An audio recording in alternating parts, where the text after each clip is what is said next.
kind of like the two screens. I think they work all right.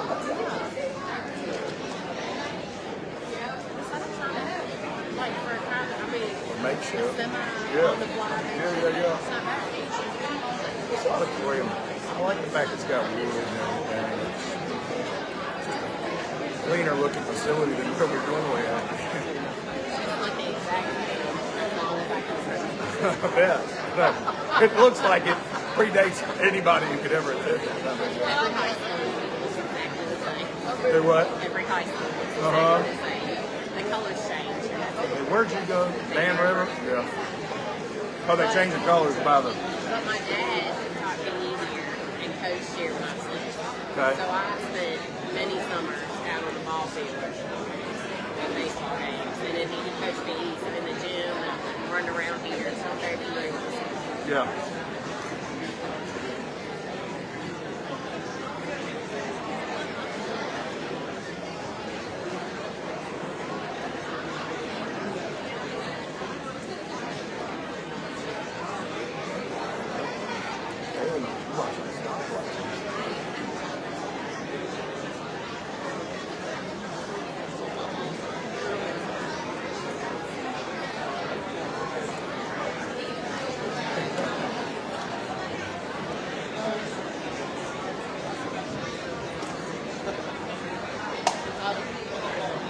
Here we go.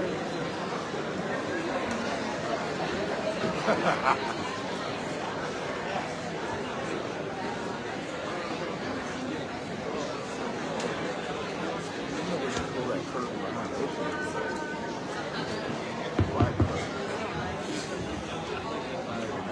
I'm not that worried about it.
He's over there. Is that Facebook Live right there? And it's running right now. Yeah.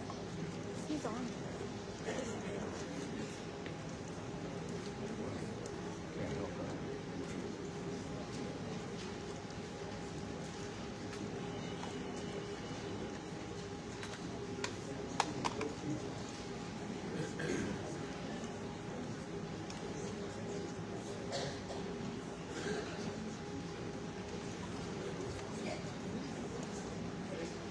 Try.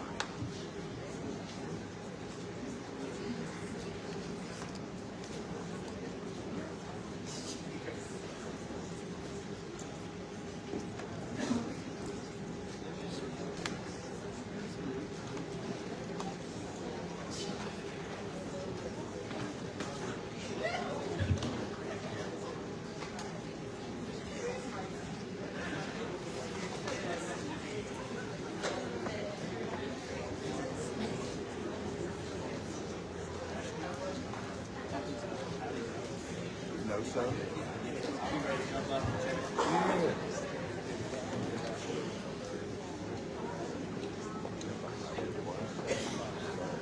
Go ahead and be up. Just in case.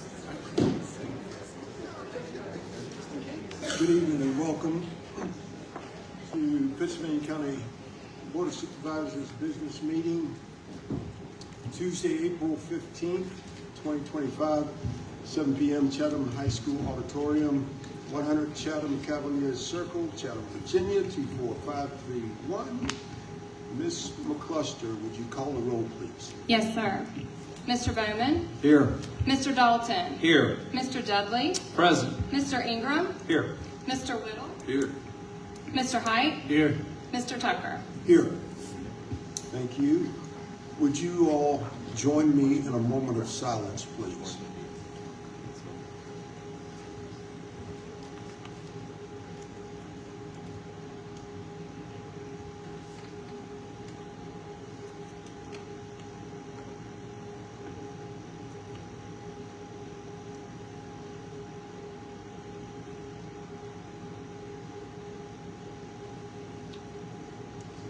Thank you.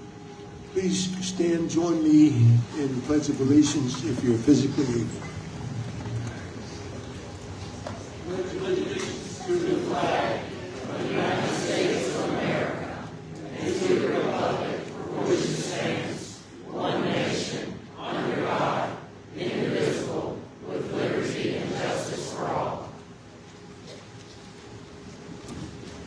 That's supposedly needed by the time feedback. Okay. Thank you so much. Okay, Board, are there any items to be added to the agenda? Yes, sir, Mr. Chairman. I have 2 items to be added to the consent agenda. One is the Beautification Committee grant application, and the second is the Transco Williams Pipeline Construction Agreement. That is my motion. Thank you, Mr. Ingram. Is there support for the motion? Second that. Thank you, Mr. Bowman, for the second. Moving that with second, we add these items to the consent agenda. Any discussion? Hearing none, let's vote.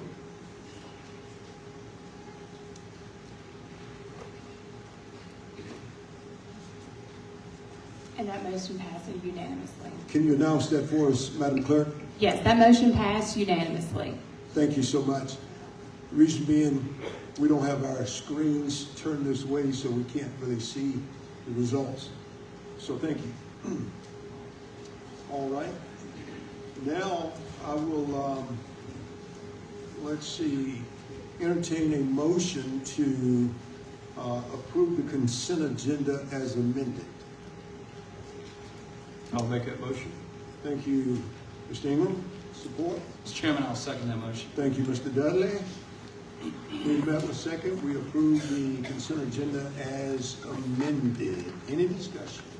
Point of order, Mr. Chairman. I believe we need still to approve the agenda as a whole first. Okay. All right, thank you so much. Can we withdraw these motions? Thank you. All right, I'll entertain the motion for the approval of the agenda. Thank you. So moved. Absolutely. Mr. Bowman. Support? I'll second that. Thank you, Mr. Dudley. Moving met with second. Approval of the agenda. Any discussion? Hearing none, let's vote, please.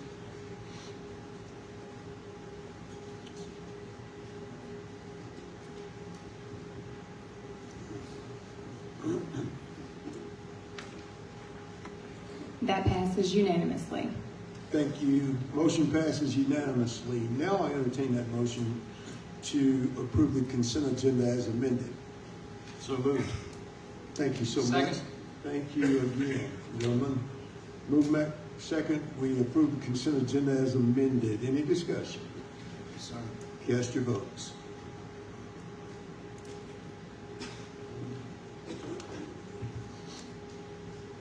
And that passes unanimously as well. Motion passes unanimously. Thank you, Madam Clerk. Let's see. Are there any presentations? No, sir. No presentations. So we move to item 9 on the agenda, hearing of the citizens.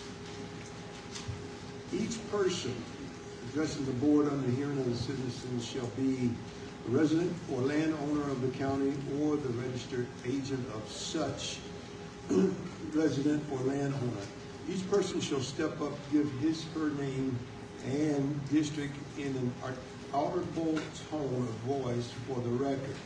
And unless further time is granted by the chairman shall be limited his or her address to 3 minutes. No person shall be permitted to address the board more than once during the hearing of the citizens. All remarks shall be addressed to the board as a body and not to any individual member thereof. Hearing of the citizens shall last for a maximum of 45 minutes. Any individual that is signed up to speak during said section who does not get the opportunity to do so because of the aforementioned time limit shall be given speaking priority at the next board meeting. Absent chairman's approval, no person shall be able to speak who has not signed up. Let me do one thing real quick so that everyone understands, housekeeping, and we want to make sure that everyone is respectful, and we have some ground rules to operate. If you have the signage, please be mindful of those persons that are seated behind you as not to block or obstruct their view. Any disorderly conduct based on what I just read, you will receive one warning.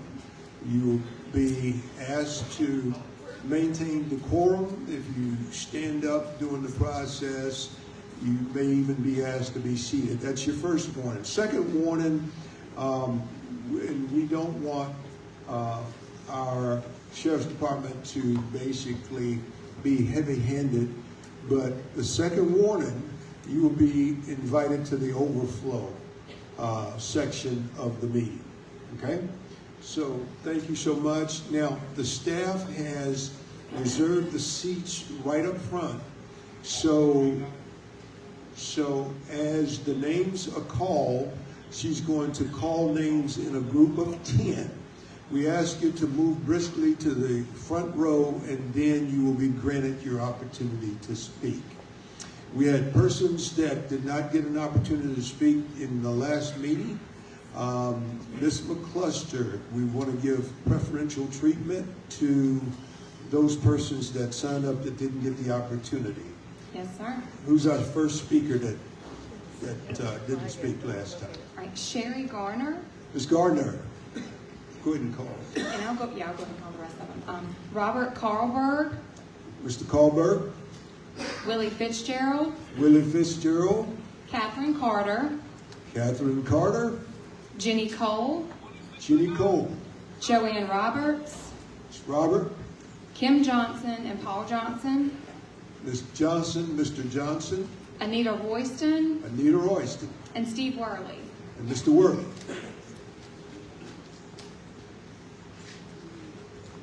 To all of our constituents, welcome. Thank you for showing up tonight, and thank you for speaking.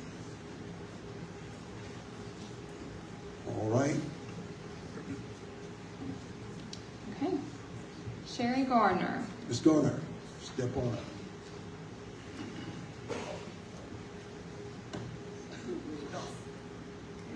I'm Sherry Garner. I live on Fairview. I'm in your district, Pittsylvania. Ms. Garner. Hang Can on I one get you to second. pull that mic? Where's my IT guy? Is that better? Should just need some Okay. better into the mic. Give her a little bit more mic. I can try. Thank you, sir. Hang on one second. We're going to get the acoustics right in here.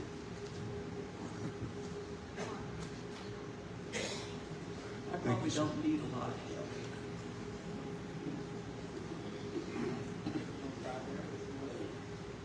How about that? That better? That's wonderful. Thank you. It's good. Start Thank over. you, sir. I'm Sherry Garner. I live on Fairview. I'm in the Bannister district, Tucker. A little background on myself. I retired from the largest defense contractor in the United States as a senior systems engineer and a program director. I trained astronauts to fly the shuttle. I led the global command and control system, and I directed the Intercontinental Ballistic Missile System. I have a master's in science and system engineering, and a second master's in strategic planning and resourcing the national strategy of the United States. I held the same security clearance as the Secretary of State of the United States. I've heard the engineering plans of Balico. They are incomplete at best. They have many questions that have not been answered. They want you to approve this rezoning, and they'll figure it out as they go along. That is not a successful engineering plan. They admit to slicing up their project to avoid things like a traffic study, an environmental study, an atmospheric study, a water usage study, because they know those studies would come back with resoundingly bad results. They say they'll adhere to the EPA standards. That's interesting, since they know that the natural gas systems, the development, processing, and transporting of natural gas is exempt from a lot of the EPA standards. Those exemptions include the Clean Water Act, the Clean Air Act, the Emergency Planning and Community Right to Know Act, the National Environmental Policy Act, the Safe Drinking Water Act, and the Resource and Conservation and Recovery Act. That means we don't even have the right to ask questions, and if we do ask questions, we don't have the right to the data. They don't have to adhere to those standards. They have to monitor, and I'm sure they'll do their best. The EPA recommendation for a distance of living from a power plant is 3 miles. The new Harvard study that has come out has extended that much, much further. That includes a lot of territory. Chatham, Java, Will, Blair's, could be, depending on what prevailing winds, all the way to Gretna. Make no mistake, this rezoning is the first step in the plan. They're saying, okay, we just want to do these small data centers. That's not all of it. They're not going to go away. They won't be living here. They're not going to build their houses outside the gates of this thing because they know the risk. 30 seconds remaining. Be sure you're willing to take responsibility and accountability because they're not going to be here. They're not going to be here. For the destruction, the health issues, the air and water pollution, the noise, the loss of homes and churches. People are going to be looking at you, gentlemen, not at them. Thank you. Thank you.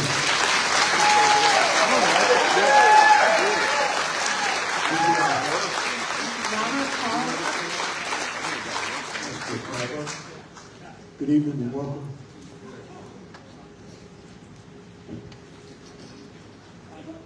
I'm Robert Colbert from the... Hang on 1 second, Mr. Colbert. Can you bring that mic toward you a little bit? We have a fan running in the background, so it's difficult to hear. Thank you. Go ahead. I'm Robert Colbert. I'm from the Stanton River District. 20 years experience in the data center as a facilities manager, and I've held certifications from the Building Industry Consulting Service International, known as BICSI in the industry. That's in data center design. In my opinion, this site is an ideal site for a data center. There's no need for heavy industrial zoning. That's just what our county provides for. But data centers are often located in light industrial. The type of activity that goes on in a data center is not heavy industrial activity. It's more akin to what would go on in warehousing without the traffic, because in a data center, your traffic is virtual. The primary needs for a data center are water, power, space, and security. All of those would be met at this site. Traffic is minimal. Noise varies by design and application. So for somebody to say this is going to be noisy, they would have to know the exact end user, they would have to know the exact application, and they would have to know what the design of the building and plant was and approach to that. Some systems are completely quiet. You don't even know they're there. We do immersion cooling. Immersion cooling puts the servers right in a liquid, and the only noise that's generated, there's no airflow. The only noise that's generated by that is the liquid circulating through the pumps. So there's a lot of different technologies that are used, and there's a lot of different ways to do it in a quiet manner. On-site prime power means by generating the power using natural gas turbines, you don't have the diesel generator plants that you would have at a normal data center, which is what everybody complains about as far as the noise goes, is when they test these generators weekly, it's a lot of noise to fire up that many generators at once and run them in a test. So by generating prime power on site, you can avoid much of that noise, and that to me makes this a superior plant. Also, by generating power on site and not depending on grid power like most data centers do, they can get away from a lot of the overhead. Data centers have extensive UPS systems to supply power in the case of a grid failure. UPS systems are not as necessary when you're providing your own prime power for the data center. So there's a big advantage to that, having that natural gas power versus having to run off the grid. Compared to most data centers, this could be a very reliable. All systems in a data center typically are redundant, so that means the boilerplate rating that you see for power doesn't necessarily mean that's the amount of power that they're going to be burning all the time. A lot of people here have indicated how much power this thing's going to use. Well, yeah, it uses a lot of power. Data centers are power hungry. But the boilerplate rating is not necessarily the same as what the plant runs all the time. These turbines can be staged up and they can be staged down. And since there's no other place for the power to go, this company is not going to run these turbines at full blast for no reason. They're only going to run them according to what they're actually using in the data center. Thank you for your time. Thank you, sir. Willie Fitzgerald. Fitzgerald. Good evening, sir. Welcome. Good evening, Chairman Tucker and other board members and other from the podium there. My name is Willie Fitzgerald, school board representative for the Bannister District. And I come to speak to you this evening on an issue that I was involved in before the Service Authority was disbanded. And that is the water problem in Robin Court. So I have spoken to you once or twice before about that issue. And I always got a reply that we need a permit, we're waiting on a permit. It's going to happen 2 or 3 months from now, or 3 or 4 months from now. And this has been going on for 7 years. So in riding around the Bannister District, I noticed out at Beverly Hill Heights Road, a construction of a water line was put in. In 2024, the town of Chatham applied for a permit to run a water line and out there on Beverly Heights Road. They were awarded the permit from Virginia Department of Health Authority to construct the water line. VDOT land list approval, Pittsylvania County land disturbance permit, and DEQ stormwater management construction permit were all done in 1 year or less. Then I found out that the Virginia Department of Health Drinking Water issued a construction decree to Pittsylvania County to provide clean drinking water to Robin Court. And this was all done in 2024. And Robin Court has been dealing with a drinking water problem for 5 years I know of. The children out there have to get up sometimes, they don't have clean water to even brush their teeth with. Then I live in the town of Chatham was issued and awarded $175,000 to fund in 2023 a building because of the light don't have a problem to construct on the water system a connection. And then I found out that Robin Court had been given a grant, and that grant was used on another project and not on Robin Court. And I want to know why does Robin Court continue to be denied the system and the approval that they need.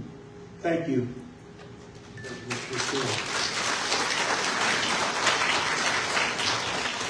Catherine Carter.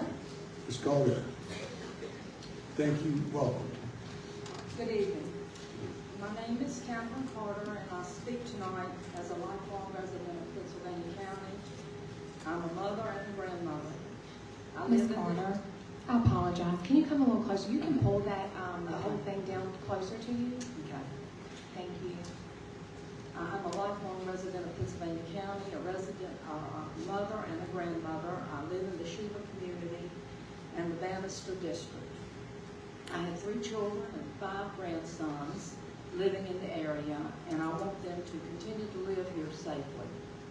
I don't know all of the procedures that you must follow, but if at all possible, I respectfully ask you to vote no on the Ballycove Data Center Power Plant rezoning request tonight. We are growing weary of dealing with this threat, and I'm sure you all are tired of putting up with us. Let's end it for good with a no vote on Ballycove's request. After reading the Harvard School of Public Health's report on the health impacts of such a large gas power plant, my worst fears were confirmed. This type of power plant produces fine particulate pollution, the worst kind, by the way, that would not only affect our county, but also Halifax and Mecklenburg counties, and these fine particles would cause harm into North Carolina as well. So it's not just in my backyard.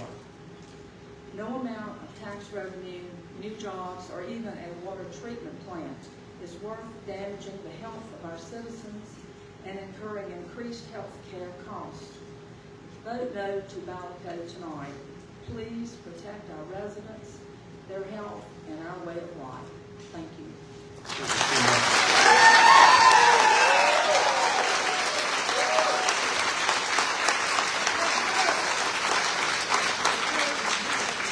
This is a public service broadcast message. There's a dark gray Fiat registered to Richard Dixon Jr.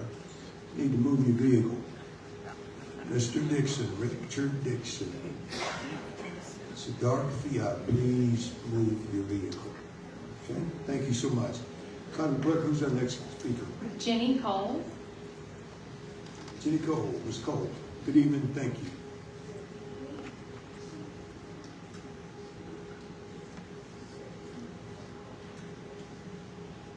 Hi, I'm Jenny Cole. I'm in the Bannister District. Ballycove's last minute withdrawal, I believe, was just a stall. Time to retreat and then return to secure the original project. I just want to say that right off the bat. I'm a professional dog trainer of 13 years. This dog with me tonight is Summit, my registered certified therapy dog. Dogs are not robots. That's what makes them such great therapy dogs. Summit can comfort a crying child.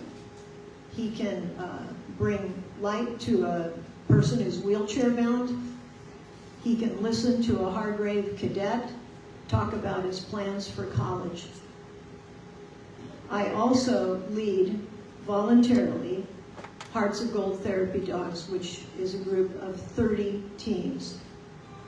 I have certified all those teams voluntarily. We have logged over 1,000 hours, well over thousands of hours in schools, nursing homes, libraries, and many other types of facilities, bringing lots of joy and cheer to many, many different people, all kinds. My training facility is also my home on Payton Road. I will be directly across from the main entrance on Payton Road if this Ballycove project goes through.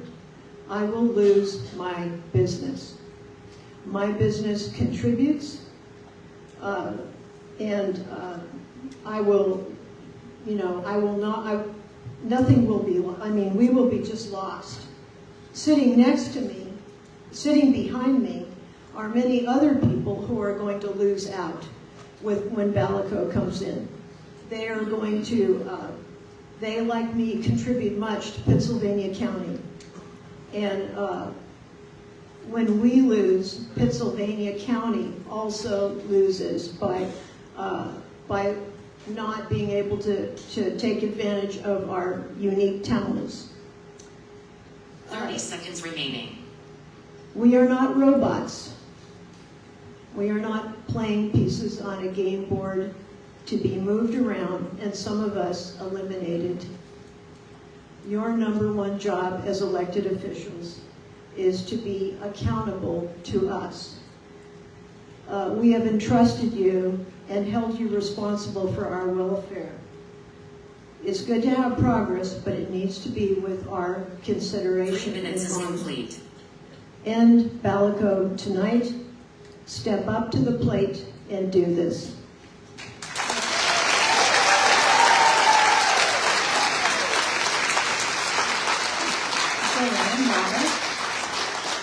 Roberts, thank you for being here tonight.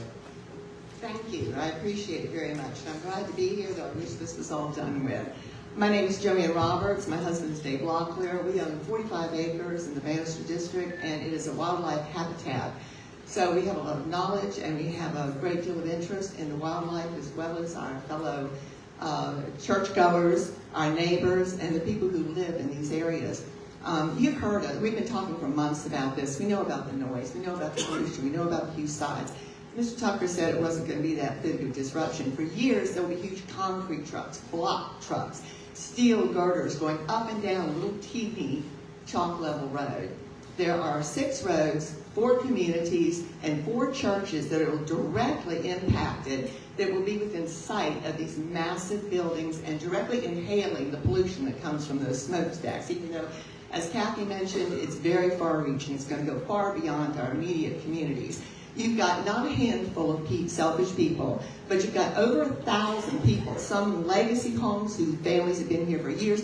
Many of us are transplants who moved out here because we welcome the opportunity to be in such an idyllic location. My church is in one of the most beautiful, Mill Creek Church is one of the most beautiful places in this county. And I can't believe, I think about, this is Holy Week. And upcoming, this Saturday, we have an Easter egg hunt planned for our children at the church. And sunrise services will be Sunday morning. Don't let this be the last sunrise service and the last Easter egg hunt that our church and other churches in the area will ever be able to have. Because there's no way people can live a reasonable life within 3 miles, and it's now been changed to 5 miles. These data centers should not be placed within 5 miles of communities and small businesses because of the detrimental effects. The noise, I heard what Mr. Tucker said, but I'm disagreeing with it because all our research has shown it's between 65 and 80 decibels. And as I told you in an earlier meeting, 80 decibels will cause deafness, not may, but will. Not just to the human inhabitants, but to the animals, like Jenny's dogs, like our pets, like the wildlife that is out here. The wildlife cannot live in these areas. And I do want to touch on something else because wildlife is so important to me. What I have found out is that we live in a significant conservation area due to the diversity of the habitat, and that draws a diversity of wildlife to the area. We have had sightings of bald eagles right in that field beside Mr. Motley's farm, and golden eagles as well. They are protected species by the protected under the Federal Migratory Bird Act. You cannot build or disrupt habitat within 1 mile of a golden eagle nest and within 636 feet of a bald eagle nest. And this county has been cutting down trees like crazy and destroying the habitat. And I bet you nobody has been walking around and looking for those eagles' nests out here. 3 minutes is complete. All right, but there's a significant fine, and jail is the punishment for disrupting the habitat of these animals. Please consider that as well. Don't destroy our lives, the lives of our animals, and an idyllic conservation area in this county that has drawn so many people with their farms to this area. Thank you very much for your consideration.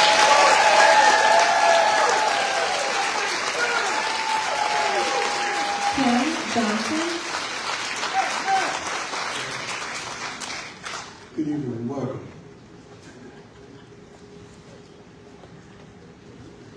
Good evening. It is my understanding that the biggest argument against the Balico project is a change in the way of life, and as a result, Pittsylvania County has let another opportunity pass. There have been rumors of members of the Board of Supervisors and those involved in economic development who have worked behind the scenes in unethical ways to prevent Balico from coming. I believe there is truth in every rumor. I submitted questions to this board through the site provided via your website twice and did not receive any responses. When I reviewed your comprehensive plan, last published in 2010, Belico meets the needs and goals you set forth. I'd like an explanation as to why some of you are rejecting Belico. We are the largest county in Virginia. Where is the economic growth here? Why would a young family want to come here? What's enticing young, enterprising people to stay? I look at neighboring county taxes and ours is the highest. Let's take a look at that. Bedford County pays 41 cents on $100. Their personal property is $2.35 per hundred. Campbell County pays 46 cents on 100, $4.10 per hundred on personal property. Franklin County pays 43 cents on 100, $2.41 per hundred on personal property. Pittsylvania County pays 56 cents on $100 and $9 per 100 on the personal property. Pennsylvania County personal and real estate tax was 62% per $100. The Board of Supervisors lowered the rate to 56 cents on 100, calling this a savings. The truth is, real estate and personal property went through an immense assessment, increasing property values by 75%. This isn't a tax savings, it's an increase of 33% in taxes. Moving back to Pittsylvania County's comprehensive plan, which was published in 2010. The plan consists of transportation and economic development, 30 seconds remaining, including planning for water and other developments that come to the tune of $182 million. How do you plan to pay for these other than debt? The county still owes $27.3 million on school bonds scheduled to be satisfied in 2031. The property that is zoned residential could still be sold. I envision condos, thousands of homes, or mega trailer park there.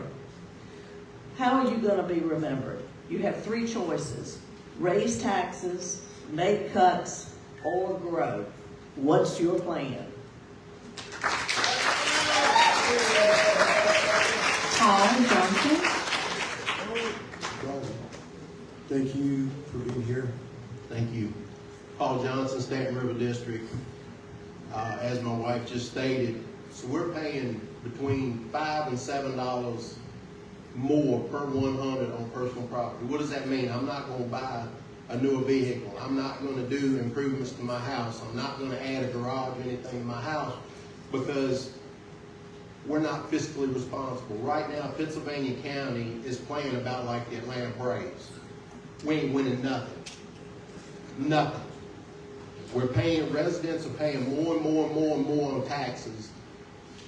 We had an increase of 1% to pay for schools because you can't cover that.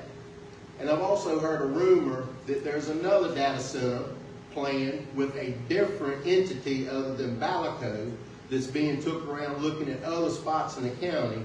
So I hope the people in the yellow shirts and buttons and hats that you keep them in the closet. When the next data center comes, you make sure that you argue against that one too. So,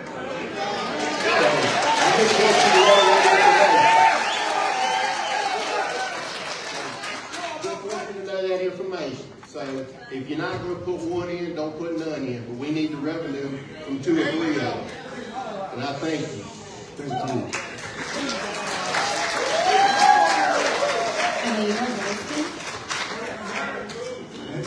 Hang on. Everybody just relax for a minute. I want everybody to breathe. When you breathe, you oxygenate your brain. Okay? We're going to maintain decorum here tonight. Okay? Ms. Roster, thank you for being here. Well, thank you, and thank you, all of you. If I had come before you a couple of months ago, I would have had a resolution to try to convince you of what I think after all of your research, you've already been pretty much convinced of. I see and I believe that you've put the health, the well-being, and the legacy leaving of your neighbors, your church members, your children, your family, and possibly yourselves above just revenue. And so I just want to thank you for that on behalf of the Pittsylvania County NAACP. I just want to say, thank you. Maybe I'm ahead of things by saying that, but just knowing most of you, I know that you care about people. You care about the farmland. You care about the scenery. You care about your neighbors, your church members, your students, your children, and your future great-grandchildren and such. And I could stand here and sing a song for the rest of my time, but I think I'll go ahead and sit down by just saying thank you for, and I believe that the rezoning is what we're talking about, and that and I believe that it's important to you to keep it agricultural, because that's what people moved here for, and that's what people stayed here for. And have a good evening.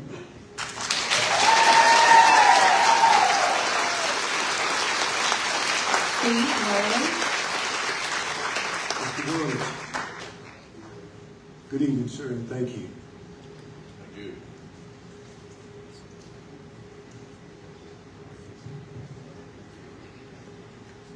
Good evening. My name is Steve Worley. I live in the Stanton River District. I'm a town councilman for the town of Hurt. I am in favor of rezoning the 750 acres to M2. As a town councilman, I was required to take an oath to uphold the Constitution and the laws of the land, and to serve the people of Hurt and do what's best for our town. You, as board members, took that same oath for the citizens of Pittsylvania County, which includes 60,000 citizens, not just this room and board that's here tonight. So what are some of the benefits if we rezone the land? These have been discussed. The town of Hurt will receive a water treatment plant, approximately 20 miles of water line for the county from Hurt to Chatham, supplying water if needed anywhere in between. Approximately 200 fire hydrants for the 29 corridor, which will help tremendously with fire protection, even giving homeowners a cheaper insurance rate because you're closer to a fire hydrant. Annual contributions to the 21 volunteer fire departments annually, and approximately creating 500 jobs. Here's the big one, up to $120 million in tax revenue annually. Now, according to Article 5, Division 6 of the Pittsylvania County zoning ordinance, when the situation arises to rezone land for the health, safety, and general welfare of the citizens, all 60,000 over here, not just this room full tonight, for the environment as well as a comprehensive plan for the county. All this information is in line 10 of tonight's agenda if you care to read it. So if the board stands by the terms of the ordinance and takes the oath that you took to vote and do what's best for the citizens of Pittsylvania County, then the vote should be 7-0 in favor of rezoning the M2. Now, what happens if the board ignores the terms of the ordinance, ignores the oath that you took as far as doing what's best for all of the county, not just a part? We're going to wind up with a subdivision. So if the board is better off with the situation that lies before them with a subdivision over the data center, then we're in trouble. Because that subdivision is 30 seconds remaining. Create more liability for the county. You're going to have more schools, you're going to have more law enforcement, trash pickup. I mean, the list doesn't end. So I wish you would consider the two evils. Do we go with the data center and have the income and revenue and get the county ahead financially? Or do we vote for the? 3 minutes is complete. Or do we go with the House subdivision? So I mean, there's two choices. Two choices is what we have. Thank you.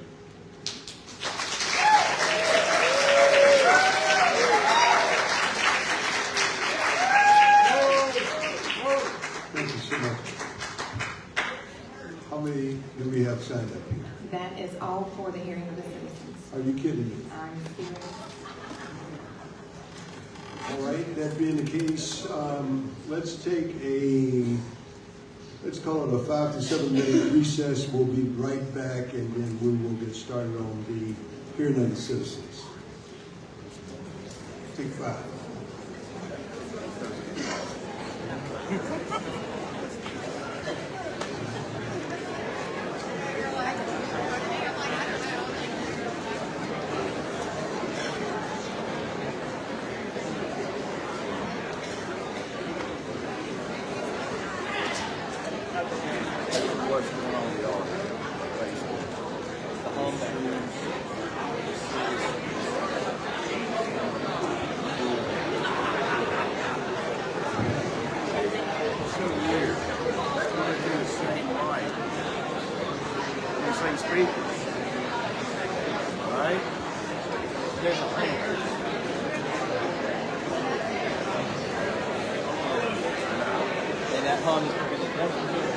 That's why they moved the speaker this way. That's why they're calling the speaker.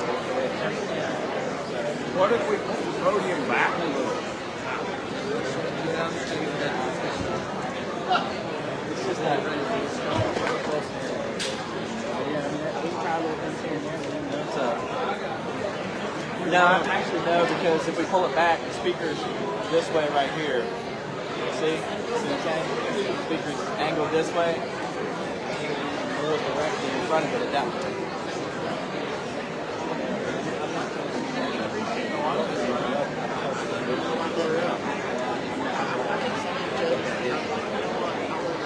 Apart from turning off the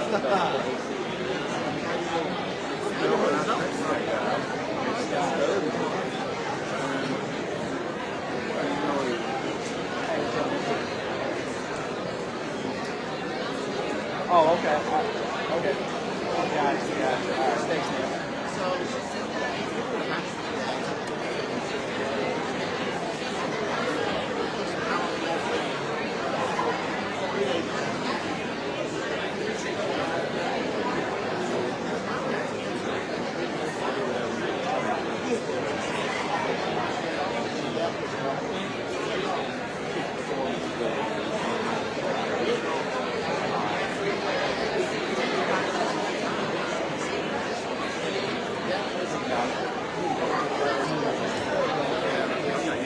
Go ahead and do that. No, do that.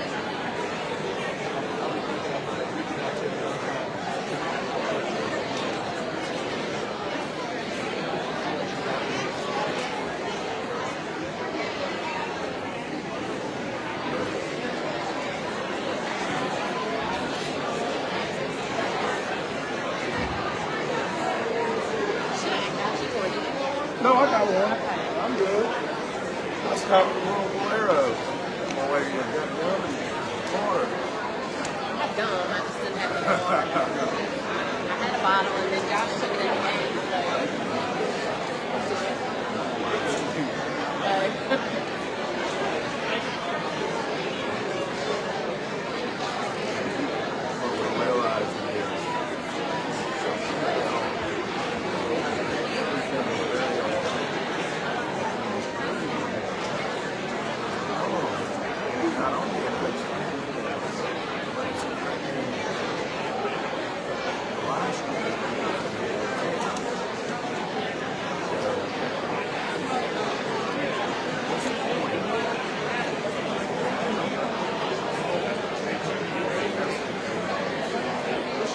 Charger for it. You got a charger? I might need one. Huh? No, but I might need one. I bought this little thing. About that, I don't know how good it's going to be. Nothing. Well,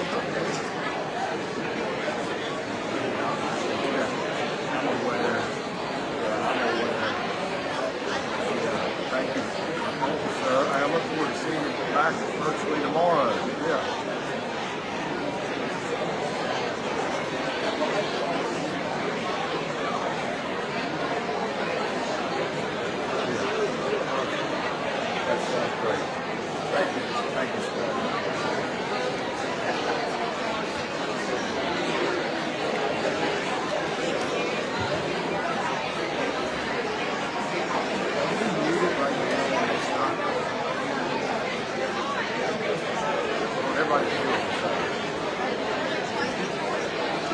That part is called.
Two-minute warning.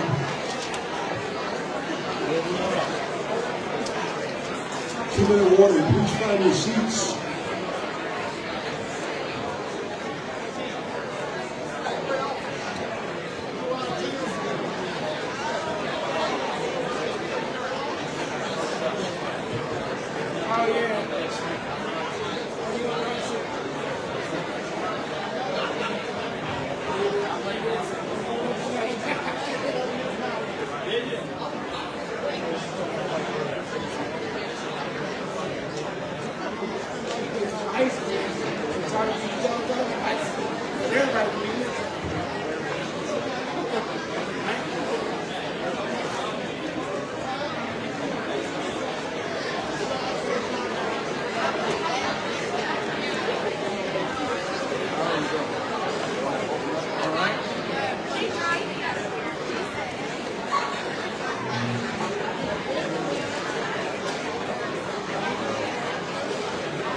Let's come to order, please.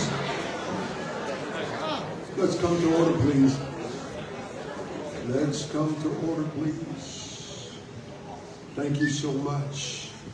On the agenda, we are on item 9, hearing of the citizens. Each person addressing the board under hearing of the citizens shall be a resident or landowner of the county. Point of order, Mr. Chairman. We are at the wrong place. Yeah, we're on 10. 10, thank you so much. We went through it so fast. I was expecting more. Item 10A, rezoning public hearing. Thank you. Pursuant to Article 5, Division 6 of the Pittsylvania County Zoning Ordinance, the Board of Supervisors have been empowered to hear and decide special zoning issues and zoning map changes in support of said ordinance. In accomplishing this important task, the board is responsible for promoting the health, safety, and general public welfare of the citizens of Pittsylvania County. The board must ensure that all of its decisions and regulations be directed to these goals and that each be consistent with the environment, the comprehensive plan, and in the best interest of Pittsylvania County, its citizens, and its posterity. All right, in case R-25-001, Balico LLC rezoning from R1 residential suburban subdivision district and A1 agricultural district to M2 industrial. Mr. Stephen Coop, Ms. Ragsdale, thank you. Case R-25-001, Balico LLC has petitioned to rezone 13 parcels totaling 747.49 acres located on or off of State Road 685 Chalk Level Road, State Road 691 Mill Creek Road, State Road 692 Transco Road, State Road 1447 Robin Court, and State Road 1439 Jackson Lane and State Road 638 Mill Road in the Bannister Election District from R1 Residential Suburban Subdivision District and A1 Agricultural District to N2 Industrial District Heavy Industry to allow for a private utility, natural gas power plant, and data centers. Once the property is rezoned to N2, all uses listed under 35-402 are permitted. On December 3rd, 2024, the Planning Commission recommended by a 7-0 vote with no opposition that the petitioner's request be denied. The staff summaries enclosed in the board packet. Mr. Chairman, Stephen Gould is here to represent the petition. Thank you, Ms. Ragsdale. Mr. Gould, would you come on up, please? Good evening, welcome. Good to see you, sir. Thank you, Mr. Chairman. Everyone, nice to see you. You have before you this evening a request from the applicant to withdraw the rezoning application that was submitted. I want to share with you tonight the rationale for that request to withdraw the application and for that withdrawal to occur without penalty. We'll be brief, Mr. Chairman. I know that you have a lot of folks who wish to speak this evening. As Ms. Ragsdale mentioned, the application before you seeks the rezoning of nearly 750 acres for the creation of a data center campus that would be powered by a natural gas plant. And importantly, this application represents a reduction by nearly 2/3 of the plan initially shared with the county last fall. I know that I am preaching to the choir when I say that this has already been a lengthy process, but as many of us who were at the Chamber annual meeting this morning heard, big things and particularly transformational things do not happen overnight. In fact, they often involve a series of stops and starts. The Ballico team has spent the last several months engaging business and community leaders and seeking feedback and input on this project. We've also worked closely with the county staff to continue developing proffers that we believe mitigate significantly the potential impact of the project on the project's neighbors. These proffers include agreements to reduce the decibel level across the entire project, so that is data centers and power plant, to 52 decibels, and to improve or upgrade Transco Road even before any construction were to begin. There have been no changes to that document since it was shared with staff on March 25th, but for the withdrawal request that's before you this evening, you would have signed copies of those proffers before you tonight. This work to solicit feedback and to continue improving and strengthening those proffers was the basis for the postponements previously requested by the applicant for this board's meetings in February and March. And during this time, Ballico also continued its work to identify an end user for the data centers. You were aware of much of these efforts, and while we have some new and exciting information to share on that front, which I'll get to momentarily, those discussions remain in their early stages at this point. For this and other reasons, Ballico concluded that it did not make sense to continue pursuing the project as currently proposed. The decision was made to go back to the drawing board, and that was communicated to the county the day that it was made, which was last Monday, April the 7th. A copy of the email by which that withdrawal request was communicated to the county after being shared orally with staff is included as the last page of tonight's board packet. It was important to the applicant to provide as much notice of this change as we could. Now, since that request was communicated to the county staff on April the 7th, Ballico has begun discussions with Hillwood about forming a joint venture on this project. And for the benefit of us all, Hillwood is an established real estate development firm based in Dallas and owned by Ross Perot Jr. You may be familiar with Hillwood's work, especially its significant industrial portfolio, both near and far. And in an indication of how serious this opportunity is, Hillwood CEO, Mr. Todd Platt, shared with me this afternoon that he is sorry not to be here in person and looks forward to discussing this matter further with all stakeholders. I have an email from Mr. Platt stating as much that I am happy to share with you. And in it, he references that Hillwood takes its business in Virginia very seriously, which is evident in other efforts that Hillwood is involved, of which I believe you all are aware. Importantly, we are not asking tonight, in light of this news about the Hillwood joint venture that is on the horizon, hopefully, to take back the withdrawal request that was communicated or to ask for an additional postponement. Instead, we are asking for withdrawal without penalty so that if discussions with Hillwood are finalized, we can revisit this project within the next 12 months. Withdrawal without penalty is, in our opinion, a win-win for both the county and for the applicant because it keeps this footprint in play should the right opportunity present itself. That could be a project that is proposed by Balico, or it could be a project proposed by any other party that has control of this land. The important thing I would submit to you is that the opportunity remains available for the county. I want to wrap this up with this, Mr. Chairman and members of the board. I believe one thing that we can all agree on, despite the differences that we have on this and other issues, is that Pittsylvania County is indeed a very, very special place. Everyone has a story about the county and what it means to them. For me, it's visiting my aunt on South Main Street in Chatham as a child, coming to have lunch with my dad at the trolley car on Main Street in Chatham also as a child. My wife finding her first job in Chatham when she moved to our area, and now our children playing soccer in Blair's with the Southside Soccer Club. The mix of what our region offers is special in so many ways. It's people, it's places, it's memories, it's opportunities. And that extends to the land in question with this project. These parcels offer what is a truly unique combination of available acreage and access to natural gas and fiber, and that combination is truly rare.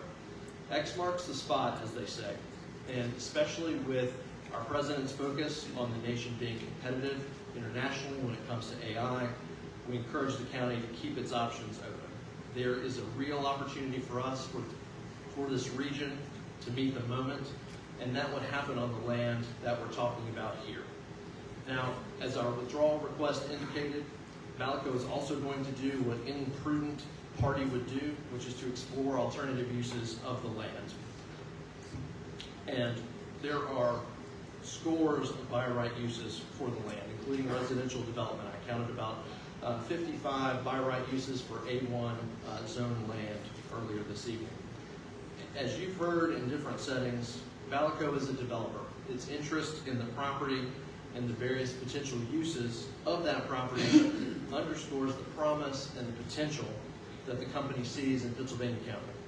And we know others, like Microporous, see that potential as well. And Mr. Chairman, that is a tremendous compliment to this community, to this region, and it is a tribute to the work that this body has done, that your predecessors have done, that many people in our community have done to position the community to be in this position. I started my comments this evening by mentioning this morning's chamber breakfast. If you were there, I imagine that you walked out just like I did, which was optimistic about the future of our region and what we are able to accomplish together. In economic development, you all know as well as I do, relationships are key. And Balico has demonstrated that it is a committed economic development partner for the county.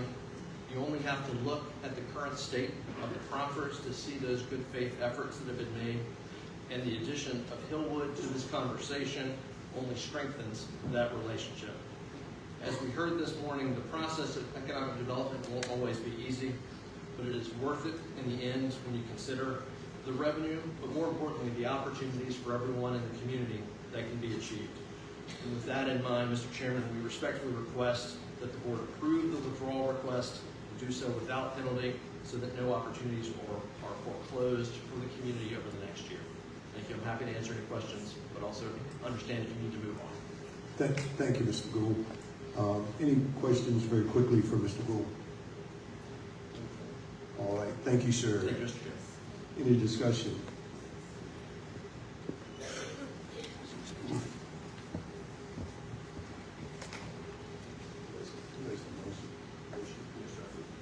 Thank you, Mr. Dalton. Mr. Chairman, I would like to make a motion to deny the request for withdrawal of the rezoning application made by Balico LLC. Thank you, Mr. Dalton. Is there support for the motion? Yes, sir. I'll second that. Thank you, Mr. Ingram. It's moved and met with second that we would deny the request for Balico LLC to withdraw their application. Is there any discussion? Just to make that clear, Mr. Dalton, that is withdrawal, you're going to deny with no penalty, correct? No, sir. My motion is to deny the request for withdrawal of the rezoning applicant made by Balico LLC. Okay. All right, Ms. McCluster, just for clarity, if you vote in the affirmative, it means you're voting to deny. Am I understanding that Yes, correctly? sir. If you vote no or nay, you are voting to move forward with the request. Okay? Any other discussion? Madam, you have the motion down. Can you read it back to us? Okay, I'm going to read it back from memory, so if I'm wrong, let me know. So the motion is to deny Balico's withdrawal request. That is correct. Yes, correct. Any further discussion? Gentlemen, cast your vote.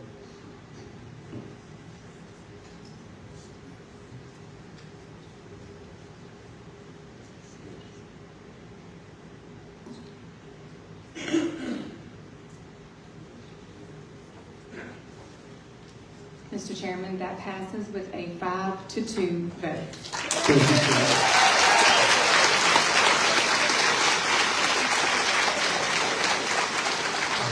Thank you so much. Let's see.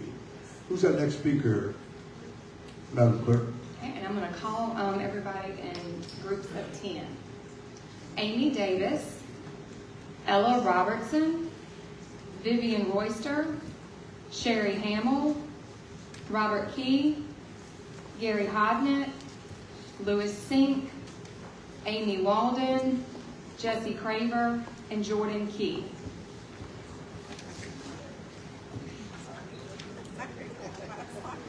And the first to speak is going to be... Madam Clerk, hang on one second. Out of respect, we're going to let Mr. Gould come back. We wanted to have a final word. Thank you. Mr. Gould. Mr. Chairman, thank you. We'll be brief. Because Balico had made the decision to not proceed with the project at this point, there is no presentation by the applicant this evening in support of the project to lay out the details, etc. I know that many of those details are familiar to you, but because of the decision that Balico had made, we do not have a presentation for you this evening. So to the extent that that helps to streamline anything for you, I wanted to share that. Thank you. Thank you so much, Mr. Gould. And, we regret being in this position. However, we can only control the controllables. We have to be good stewards of taxpayer money. So it cost us a little money to actually move the venue to this location, security, and everything else. So this late in the game, we could not, obviously take it off the agenda, okay? And we want to be good stewards of taxpayer money. Madam Clerk, who's our first speaker? Amy Davis. Ms. Davis, good evening and welcome. Mr. Tucker, can I get you to open that? I'm sorry. That's okay. It is now 8:10. We open the public hearing. Go ahead, ma'am. I am Amy Davis. I live on Mill Creek Road in the Bannister District. What's most important? It's a comprehensive plan that protects rural farming communities from heavy industry. Never in my wildest dreams would I think of someone throwing me under the wheels of a bus. But that is exactly how I feel the Balico rezoning application has done. What a nightmare it has been. Pitting neighbors against neighbors and families against families. Disappointing? Yes, to say the least. You have heard over and over and over again our pleas and cries and the reasons to deny Balco's rezoning application. Balco will threaten our communities in a negative way, impacting the region's air, water, noise, light quality, and our health, eroding the quality of life for the people who call this place home. You have before you tonight a decision to make that could end this for good. Chalk Level, Mill Creek, Whittles, Shiva, and surrounding areas are not sparsely populated, but areas with many homes that we take pride in. We also take pride in being good stewards of the land. Filling farmland with concrete and pollution is not being a good steward. This is the wrong location, wrong location, wrong location. I am praying for you to please vote no to Balco. Thank you for your service to Pittsylvania County.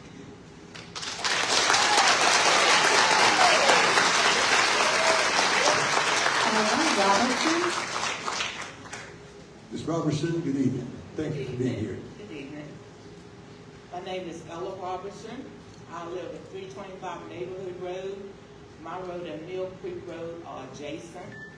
My property is also adjacent to Motley's Dairy Farm, and I'm from the Bannister River District.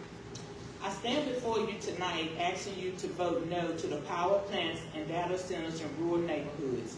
We have Mountain Valley Pipeline at our back door. We don't live far from Transco Pipeline. And I ask that you take into consideration that we have 2 churches in our neighborhood and a cemetery. There are also children, people on dialysis, people taking cancer treatments, and individuals with breathing problems, and those that have to sleep with CPAP machines. Just a few months ago, my youngest sister was hospitalized with breathing treatments. Also, some years ago, they decided to put an on-ramp leading out of Chatham and exiting onto 29 bypass towards Gretna. My grandmother, Catherine Saunders, who was 86 years old, was told that she had to move. She asked, move where? They didn't care because they had only one thing on their agenda. Needless to say, my grandmother worried herself to death, and she passed away before the year ended. I ask that you show some compassion and allow us to live in peace and quiet, for it is what we choose to do, as I'm certain if you were in our shoes, you would choose to do the same. Thank you. Good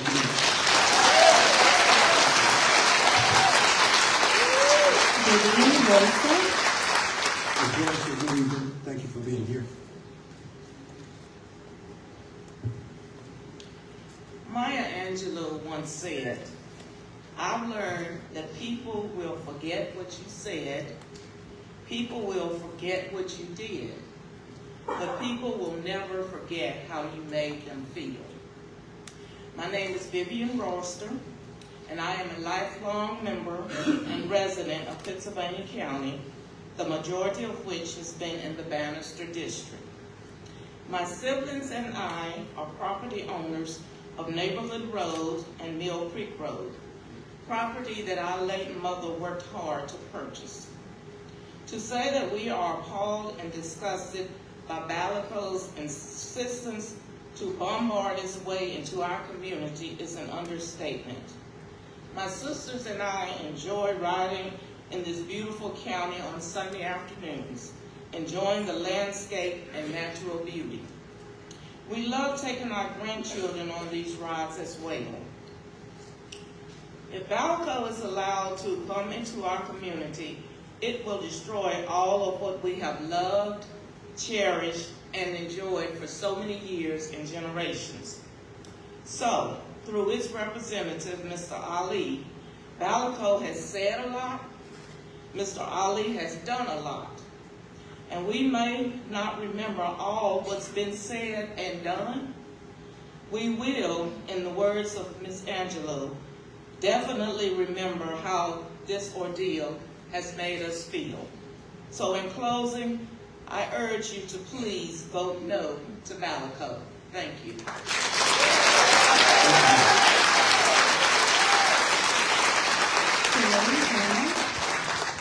Ms. Hamill, good evening. Good evening. I'm Sherry Hamill.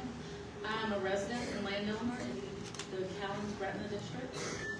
And this is brief. You've heard the reasons we're against it, and I respectfully ask for a no vote to data centers and power plants in rural agricultural neighborhoods. Thank you. Thank you, Sherry.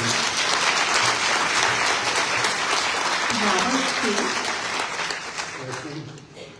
What's the last name? Key, I'm sorry. Mr. Key, thank you for being here. Good evening. My name is Robert Key. I live in Chatham, Virginia. I'm here to speak against this proposal. I'll start off by saying something that I wish were true. I'd like the truth, the whole truth, and nothing but the truth. It's something I would truly love to hear from Balico. However, it is clear they are more than willing to hide from the truth, give us partial truths, and even deliberate misinformation. When a traffic study for the proposed project is mentioned, their analysis shows none is needed. Their analysis is a mere 4,750 trips per day, well below the required 5,000. When defending the lack of permit for building the largest gas-fired plant in Virginia, they say none is needed, a statement I'm certain you would never hear from Dominion Energy.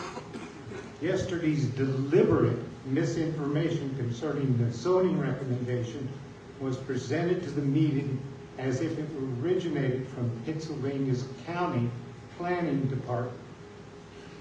WSET's news release from Balico states they will withdraw their application for data centers, but no mention of withdrawing the with power plant request. Why? The power plant is still being built. For what purpose? All this energy must be used on site, because that is what permitted them to get it without the permit. This energy is enough to power 50,000 homes. I don't think they're building that many on this small site. I thank you. Please vote no.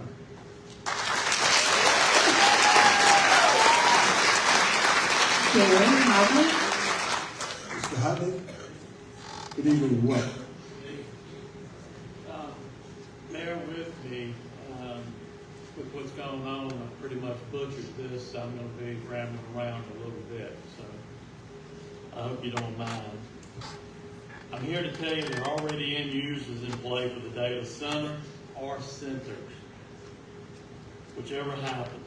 I know this because I've been personally in touch with several end users interested in this location because of the natural gas. It amazes me how little effort it took for me to find these end users, which I turned over to Balico, who was also actively in touch with additional end users. I also yesterday had the pleasure of being on a call with the Hillwood Group, who I'm pretty sure most of you have heard of. They confirmed their support yesterday for Balico and the project here. I asked Mr. Dudley yesterday morning to attend this meeting so he could advise the board on their views. Hillwood is a very serious group actively involved in financing, development, and data. This is an opportunity that will not go away. No matter what you do tonight, it's going to keep coming at you like a train down the track. So we need to get on with the program and vote yes about Balico. Supervisors should not attempt to pick a winner willing to disregard for the benefit of others the profits that were agreed to with a developer. The intersection of greed and ethics is a very dangerous intersection, especially when you're not a very good driver. I ask tonight that you continue to move with Balico and or another end user for this project because it will come. Thank you.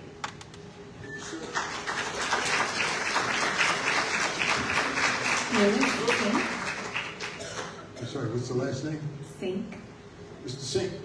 Good Sink, evening. like a kitchen sink. Gotcha. Yes, sir. My name is Louis Sink. Yes, sir. I live in the Willis community in the Callens-Gretna district. People support the Balico project for different reasons. Some want financial solvency. Some want generational unearned income. Some want more wealth than they have already accumulated. Some want a water plant. All of these are reasonable until one is willing to destroy other people, where they live, and how they live to achieve their individual goals. It is hard for me and my neighbors to accept being collateral damage necessary for someone to have a water plant or for someone to assume wealth while we are left to survive the best way we can in the industrial quagmire they helped create. This is especially true for 6 of my neighbors because they have recently come from New York, Maryland, Northern Virginia, Michigan, Tidewater, and North Carolina. All of them have come running from the land development which Balico represents. For some time it has appeared that our state government is planning to cover Virginia with some form of industrial carnage. Take your pick. Democrats solar panels, Republicans data centers. So now is not the time to be neutral. I am concerned about the immediate effect of the Balico project, but my greatest concern is the potential expansion of data centers and the introduction of similar heavy industry and land development. The Balico project is a scratch that will fester and become a running sore, identifying our area as being open for heavy industry. I have not heard one Balico supporter say that they want to live in the area where the proposed data centers and power plant will be. It's easy to support something when it's over there. Leaders at any level simply serve others. We who oppose Balico are wondering if you are local leaders with discernment and foresight to know that everything that glitters is not gold. Or are you a local politician who 30 simply seconds says, remaining. come on, take all, just promise us some money? We know who Balico is. Tonight, we are asking, who are you?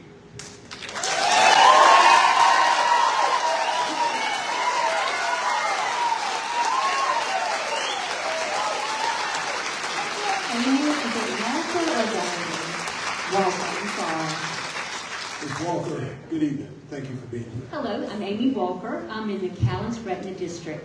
And I'm here to tell you that data centers are important. Yes, they are, as well as airports and landfills. But the fact is, those require placement in areas that don't negatively impact communities and residents. And Balico's criteria did not fit that for this location. For they didn't pick just one community, they picked 4 filled with residents. Communities where people live.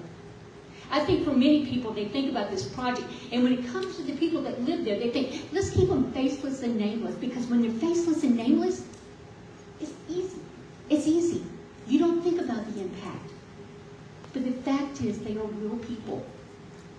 And they do have faces, and they do have names, and they do have lives. Wayne and Libby Brown have lived on Chalk Little Road next to Mill Creek Community Church for 50 years. Their home is so picturesque, with a pond and it looks out. But if Balico comes in, Libby said, when I look out my kitchen window, I will look across that pond at 187-foot multiple emission stacks. And Wayne said, I don't know what they admit, although this week we do know what they admit.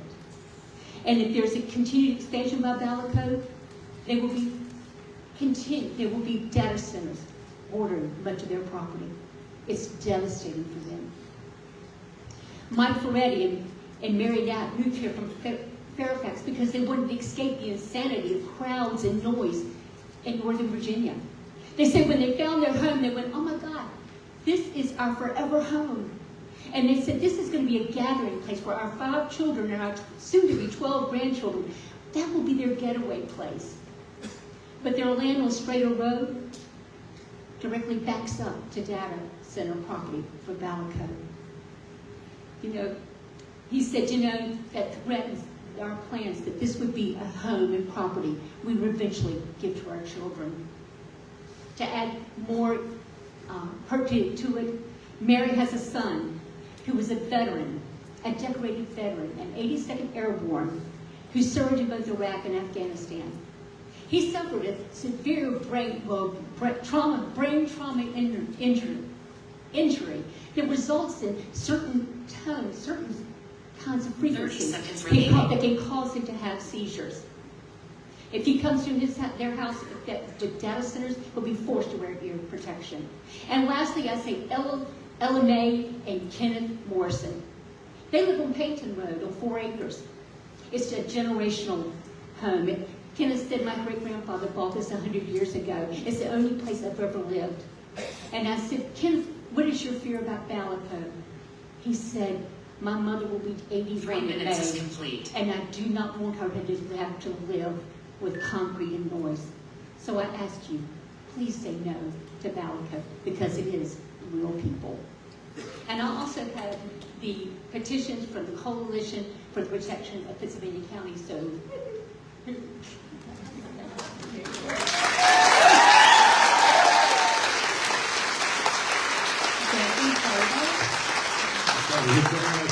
Graver.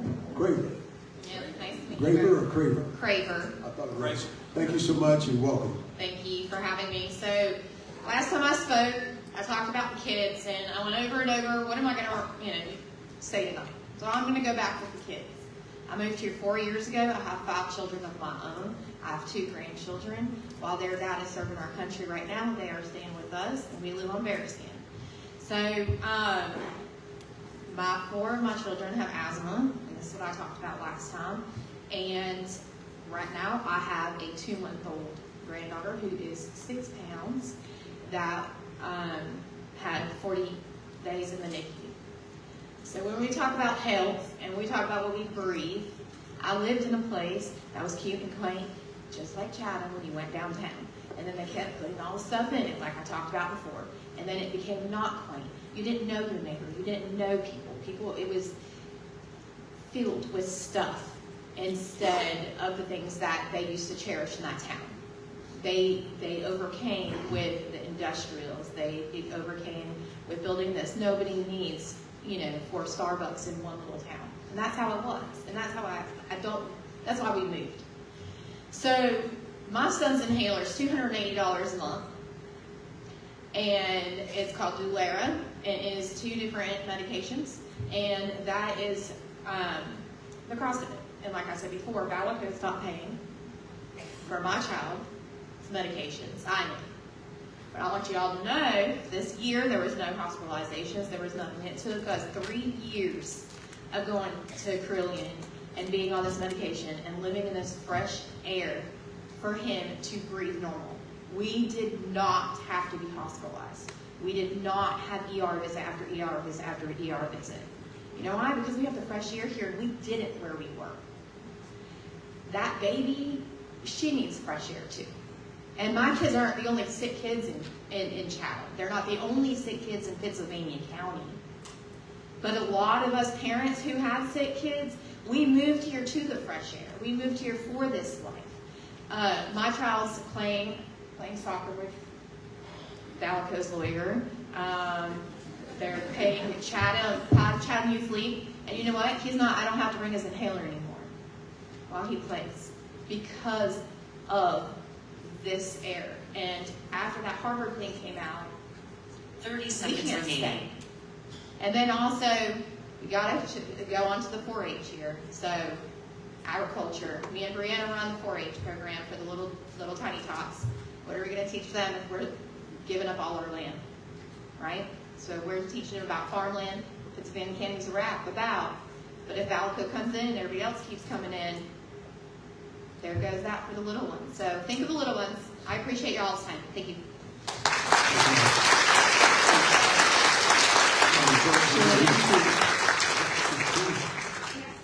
Good evening. It's me. Can you hear me okay? Oh, yeah. Jordan Key, I live in Chatham, Virginia for the last 27 years.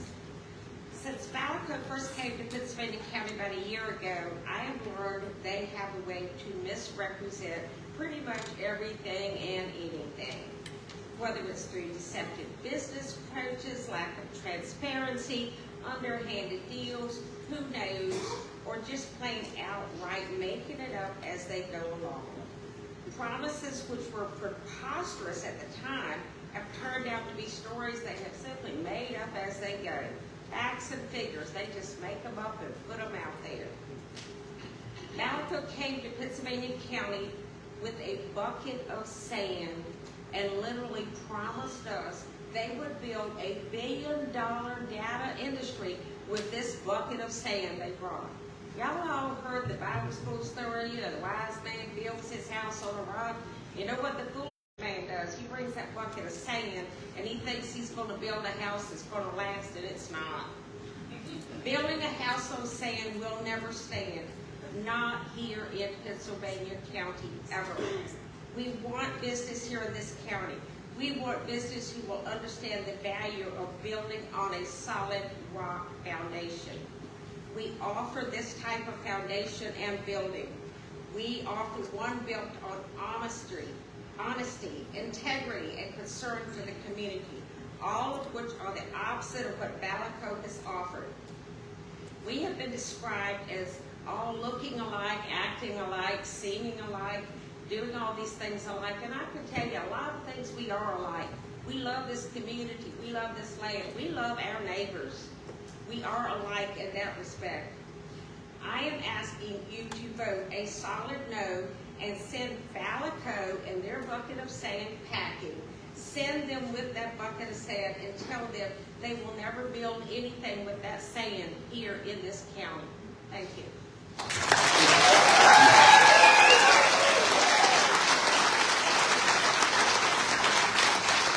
Can we get our next 10 speakers up here? Daniel Amos, Wayne Robertson, Richard Aldridge, Greg Buford, Mary Royster, Alice Bond, Jenny Cole, David Miller, Diane Miller, and Rob Loving.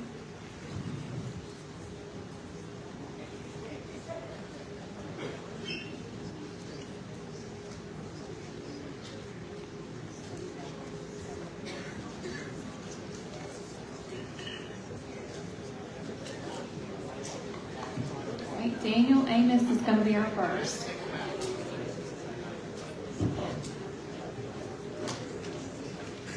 Good evening. My name is Daniel Amos. I'm a resident now for over 10 years with my family in Chatham. But tonight, I'm here to represent Payne Community Church in the Whittles community, one of several churches that stands to be directly impacted by the Valco project. Alongside me are a few of my most intimidating congregants, just in case things get a little out of hand. I've been asked to share the following resolution on behalf of my congregation. Payne Community Church, a church with 132 years of spiritual leadership in the Whittles community of Pittsylvania County, voted unanimously on January 5th, 2025 to oppose the rezoning request proposed by Valco LLC that involves a large-scale power plant and data center mega site that impacts the communities of Chalk Level, Sheba, Mill Creek, and Whittles. We do so in light of the following. Concerns about how the evolving rezoning request creates an eventual industrial transformation in the Whittles community, which jeopardizes the peaceful landscape and overall quality of life of the church and the citizens living in Whittles. This proposal impacts our neighbors adversely in the Chalk Level, Mill Creek, and Sheba communities, and we feel a responsibility to stand with our neighbors. Also, concerns about the general health of our population in these communities to include air quality and a safe water supply. After much review of the FOIA request by members of our community, It seems obvious to our congregation that there are too many open-ended questions to feel any sense of comfort for the kind of massive industrial development less than 1 mile from our church grounds.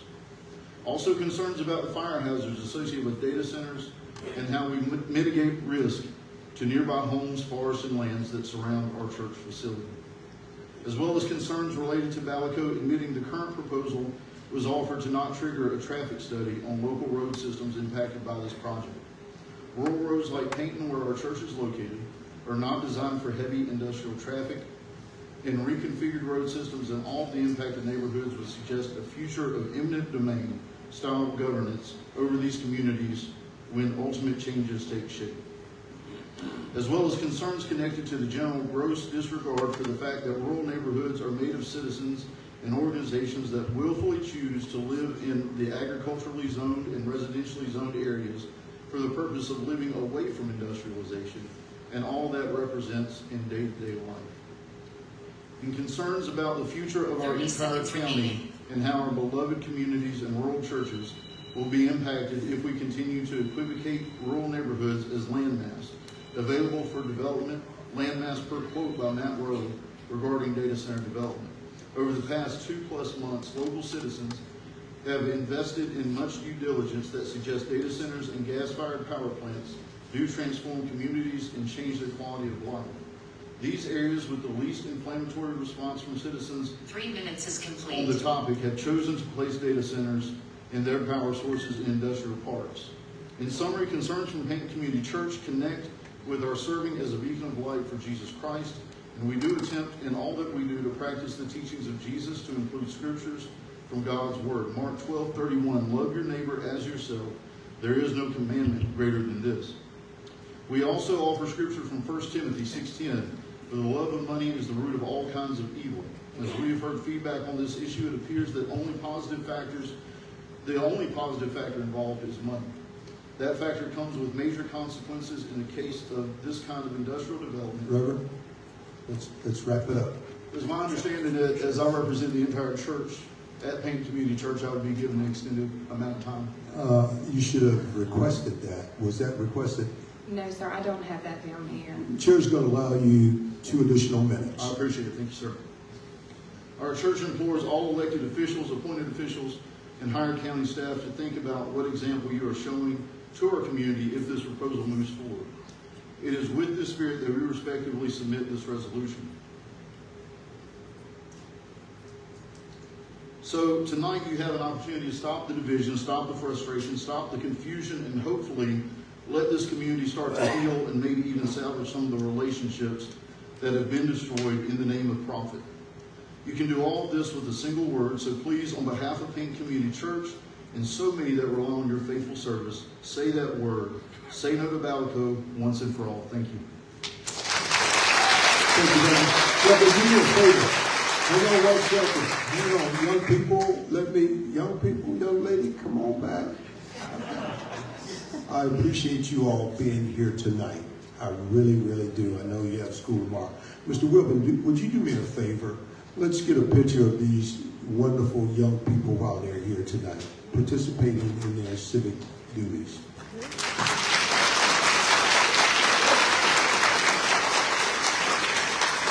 Reverend, stay with them. They're your sheep.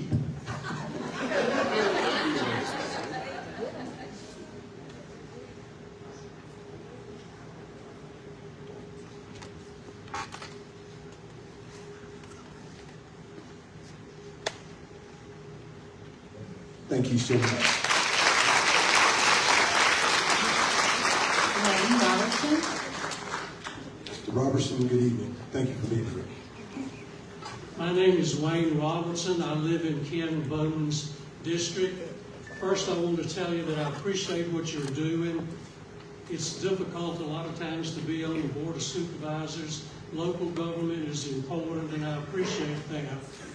First, I came to say, or second, I came to say, to tell you to vote against this data center. We have enough spars on the landscape already. I know one of the things you're thinking about is all the tax money. Well, the thing is that you tax too much and you spend too much already. If you would lower your budget by 3%, 5%, 4%, whatever it is, then you could give everybody a break on the taxes, and you wouldn't have to be gouging everybody so much as you are today. And I'm not trying to insult you, but I think you're taxing too much. You're spending too much. I hear all the rhetoric going around that per capita, Pittsylvania County spends less per person than does any of the other counties around us. Just because they spend too much and tax too much is not an example for you to follow. You should step out and run government efficiently, more efficiently than now. Again, I want to say, vote against this data center. Thank you very much. Thank you, sir.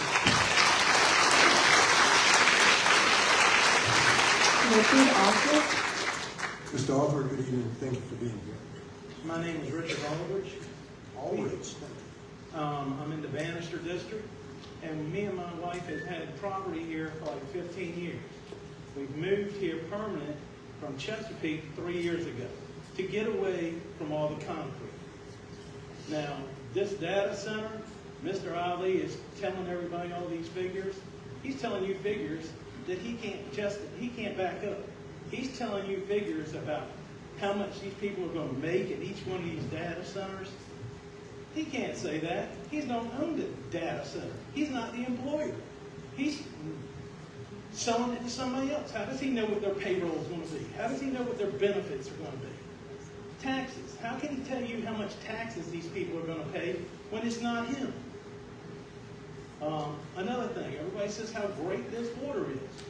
You know, everybody needs to realize, why don't they let the citizens know how much it's going to cost them to hook up to this water? Probably a figure between $15,000 and $20,000 per house. Then they're going to have a monthly bill on top of that they don't have if they got a daggone well that's working correctly.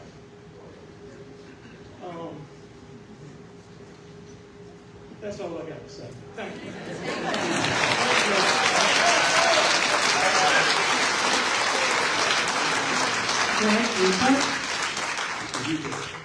Good evening. Good evening.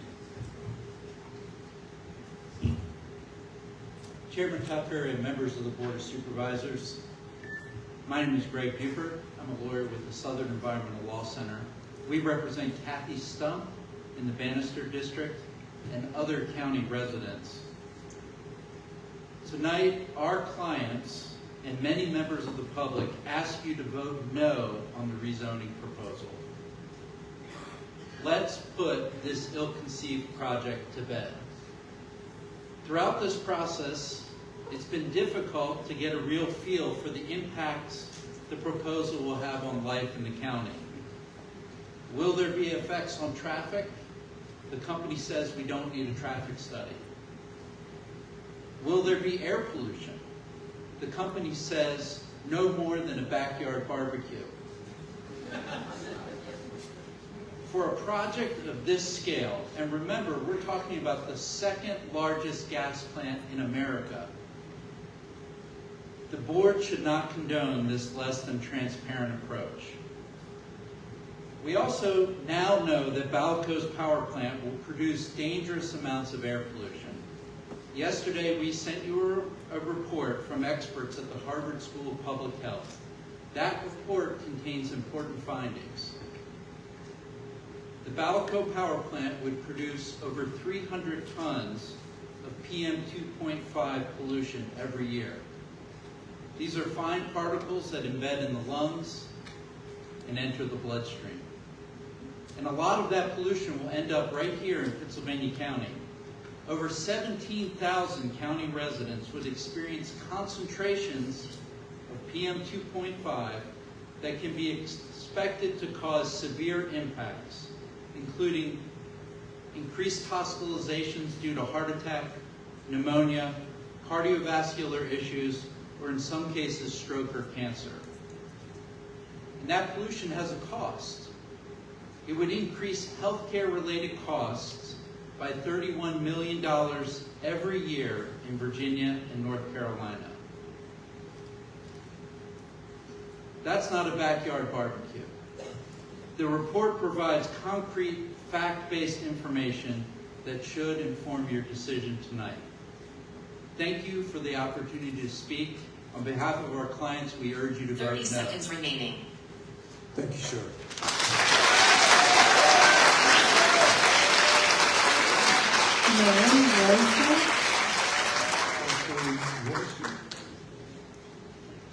Good evening, Ms. Royster.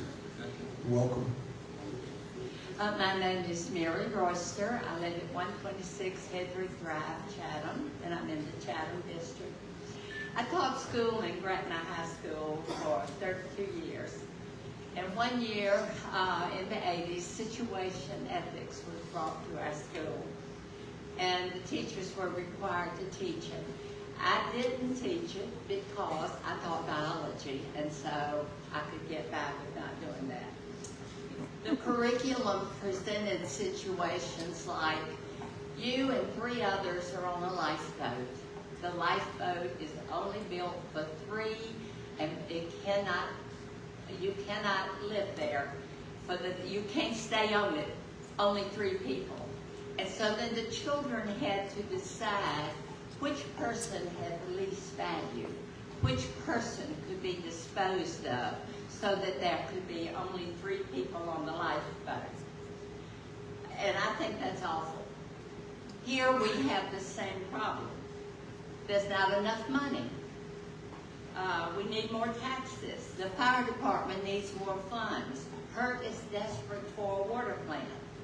How do we decide who is supposed to sacrifice for the greater good?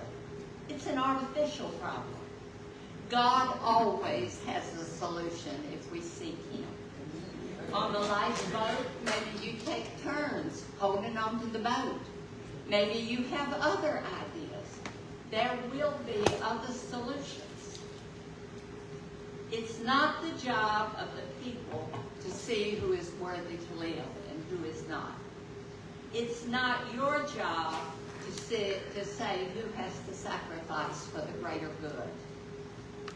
There are always other solutions. One of them we've talked about is the industrial park, and there are other solutions.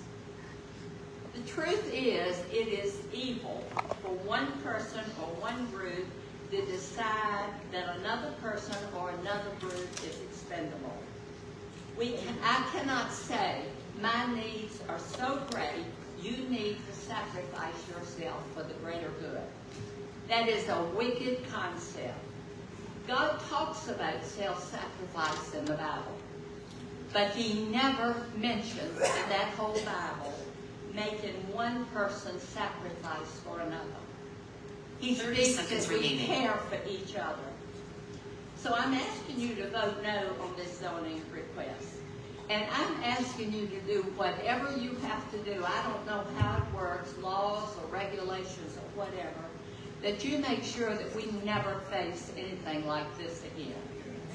We're not an industrial county. We are a rural one. We have industrial parks, but we are a rural county. And I'm asking you to make sure we stay that way.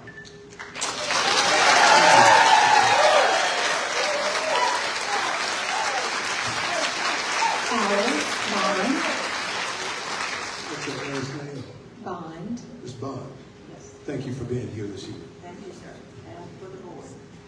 My name is Alice Bond, and I live in the Stafford River District. This is my 3rd time here. I'm singing the same song. Miss Bond, Yes. I'm sorry. Can you bring that microphone a little closer? Thank you. Pull it down to your mouth. There you go. There How's you go. that? Perfect, thank you. Okay, singing the same song and mostly the same verse. It is my conviction that the environmental disaster information is false. Because the Department of Environmental Quality and the Virginia Department of Health have jurisdiction over threats to our environment. They regulate, they do not suggest, they regulate water use and used water discharge, air quality, and the level of sound from the power stations and data centers. As I said twice before, Mr. Worley and I went to Mecklenburg County. We visited 2 power centers, power plants, and 1 data center, and there was almost no noise. No noise.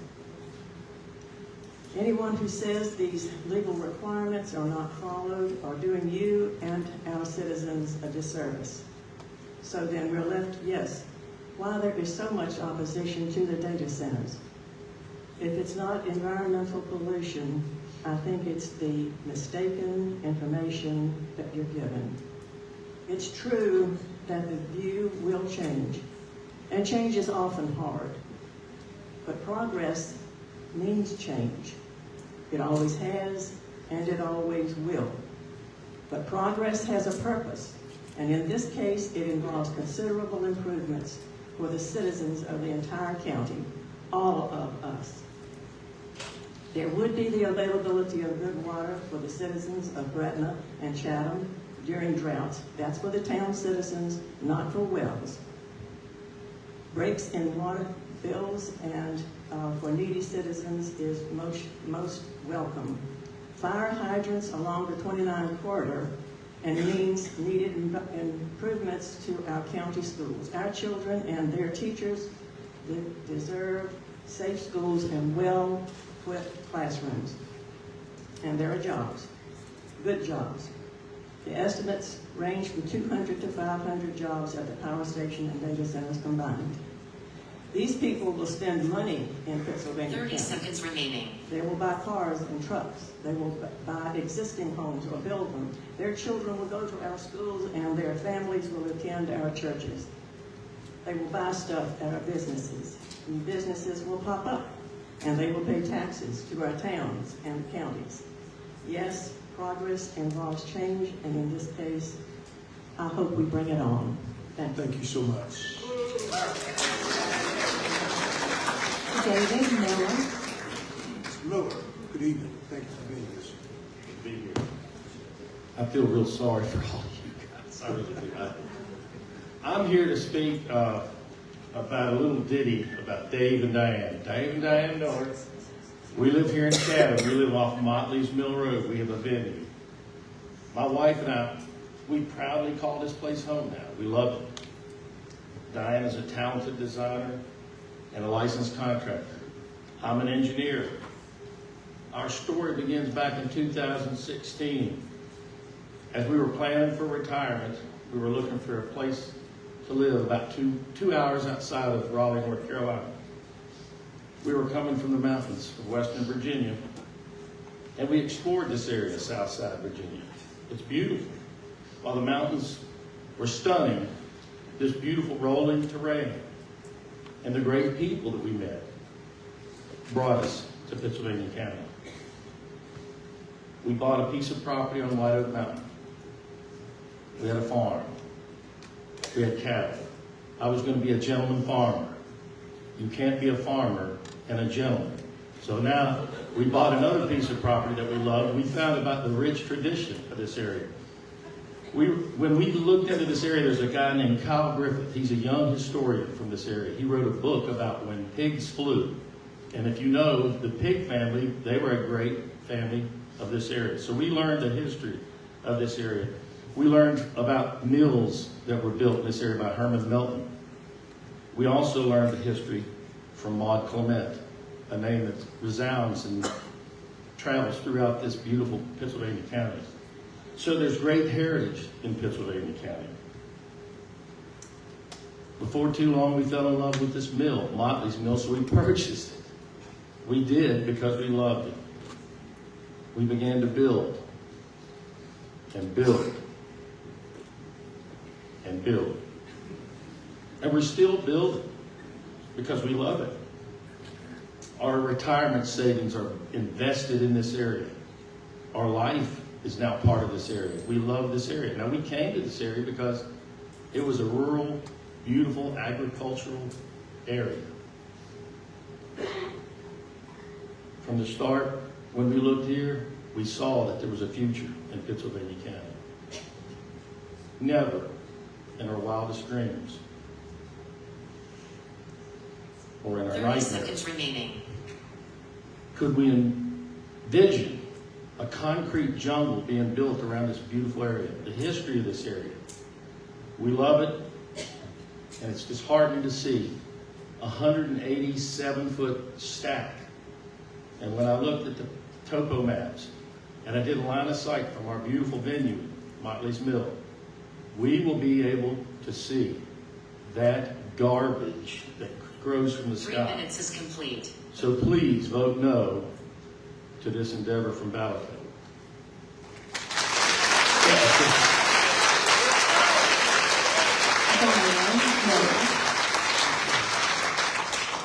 Bill? Miller. Miller. Ms. Miller, thank you for being here. Thank you so much for hearing. Good evening. I'm Diane Miller. Thank you for the opportunity to speak. We strongly oppose the power plant and data center being built so close to our business. Our venue attracts clients and guests from all over the United States into Pittsylvania County because of its natural beauty and peaceful surroundings. The serene environment is precisely why we chose to establish our wedding and corporate event center here. In fact, we have been ranked #1 venue in the area for 2025 on 2 separate occasions. We would like to keep that high standard. If this project moves forward, it will be detrimental to our business. The facility stack will be within direct view of our property, and our guests will be subjected to the constant humming noise, something I'm sure they will really appreciate. And yes, I'm being facetious. We relocated here from Raleigh to enjoy the pristine outdoor atmosphere, not to be surrounded by industrial pollution and noise, as in the city that we came from. We fully support economic growth and welcome new businesses to the area, but only those that align with the character and needs of our community.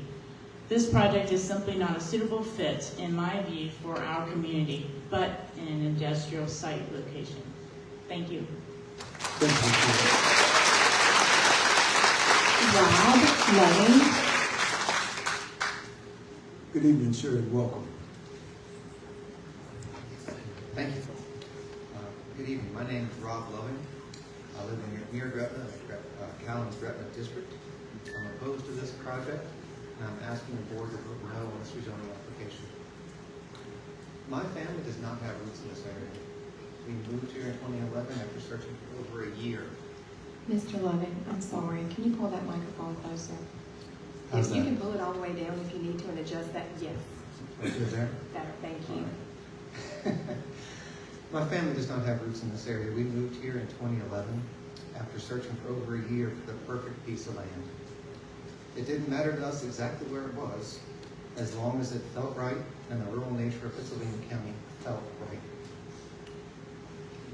The project is a threat to the very feel of this community and diminishes the appeal of living in this county. I'm going to take a moment to talk about the jobs that Ballico is estimating will be created as part of this economic benefits of this project, specifically the data center jobs. I've worked in IT for nearly 30 years, including in data centers of Fortune 50 companies. In my opinion, the job and salary estimates provided by Ballico are grossly overinflated. The vast majority of people working with the servers and data centers are remote. For example, I use hundreds of servers every single day across many data centers around the country. I never have to go to them. The people who actually work inside a data center primarily do hands-on tasks that cannot be done via remote tools. These jobs require minimal experience at the entry level, and senior roles require just 3 to 4 years of experience. The salary range for these staff would likely be $20 to $35 an hour, and that's based on current job postings at the nearby Microsoft Data Center in Boydton, Virginia. You can apply for those right now. That's $41,000 to $72,000 per year. Those jobs are not even guaranteed long term if you consider the constant improvements in robotics and artificial intelligence. Data center robots are quickly evolving and are already in use by companies like Google and their data centers. They can handle many of the actions that a human has historically done in a data center, thus meaning even fewer local staff are needed in these buildings. The long-term jobs that would provide a good future for our citizens and allow them to continue raising their families 30 for seconds generations remaining. to come are not going to come from data centers. Please vote no on this application. Thank you.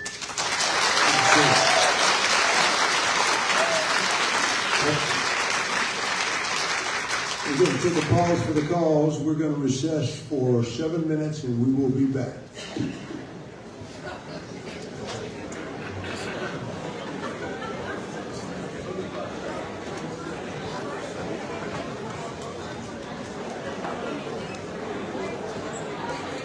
Yeah. Dinah, you doing all right? You want anything? I'm good.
I bet you're glad to see me, ain't you, John?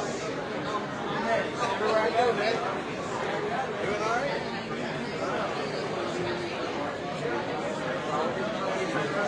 I can't hear. I can't hear. I didn't bring my glasses. No, I'm all right. My air conditioning.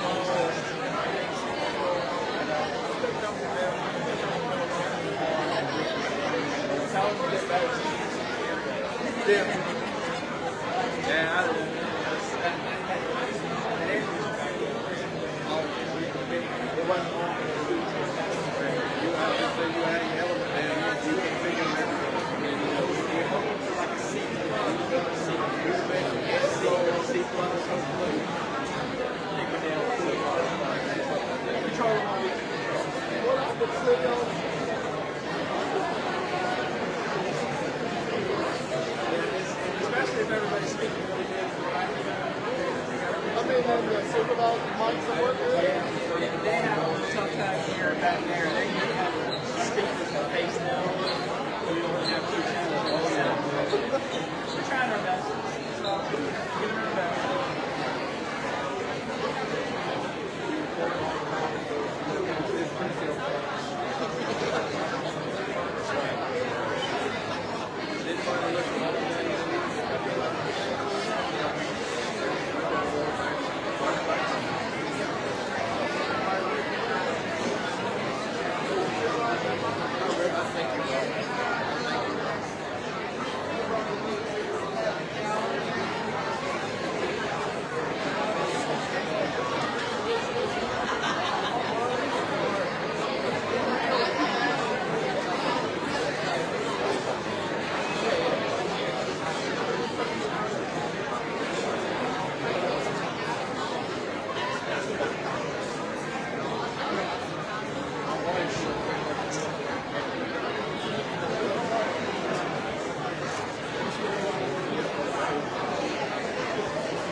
Okay, we got a 2-minute warning. We got a 2-minute warning. Please find your seats. Oh, yeah, how you doing? Doing great. Looking mighty sharp there. Yes, sir.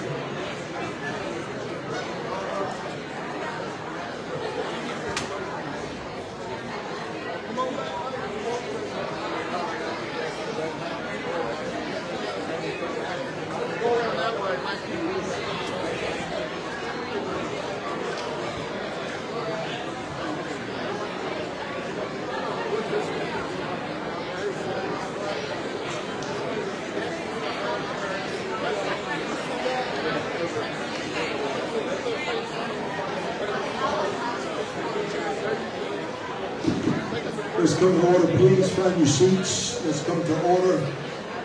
Madam Clerk, would you call up your next 10 speakers? Yes, sir. Lexi Shellhorse, James Berger, Jeff Love, Tracy Love, Megan Bryant, Colton Bryant, Amanda Sink Widener, Daniel Dalton, Mike Barrett, and Ann Hunt.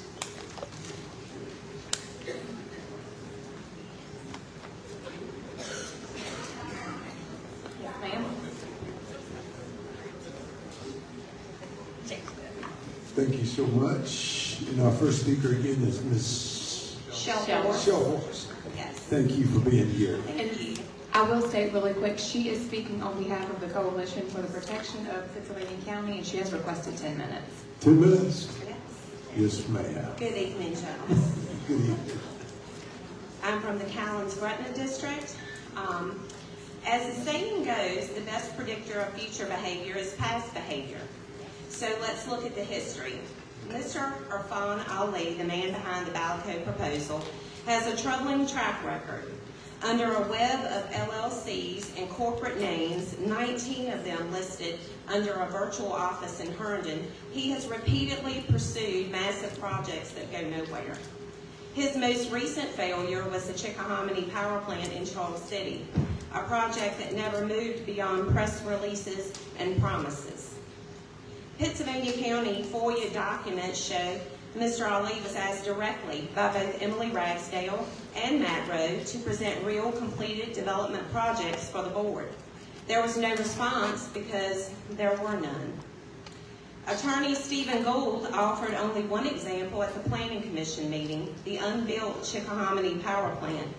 That's not a portfolio, gentlemen. That's a fantasy.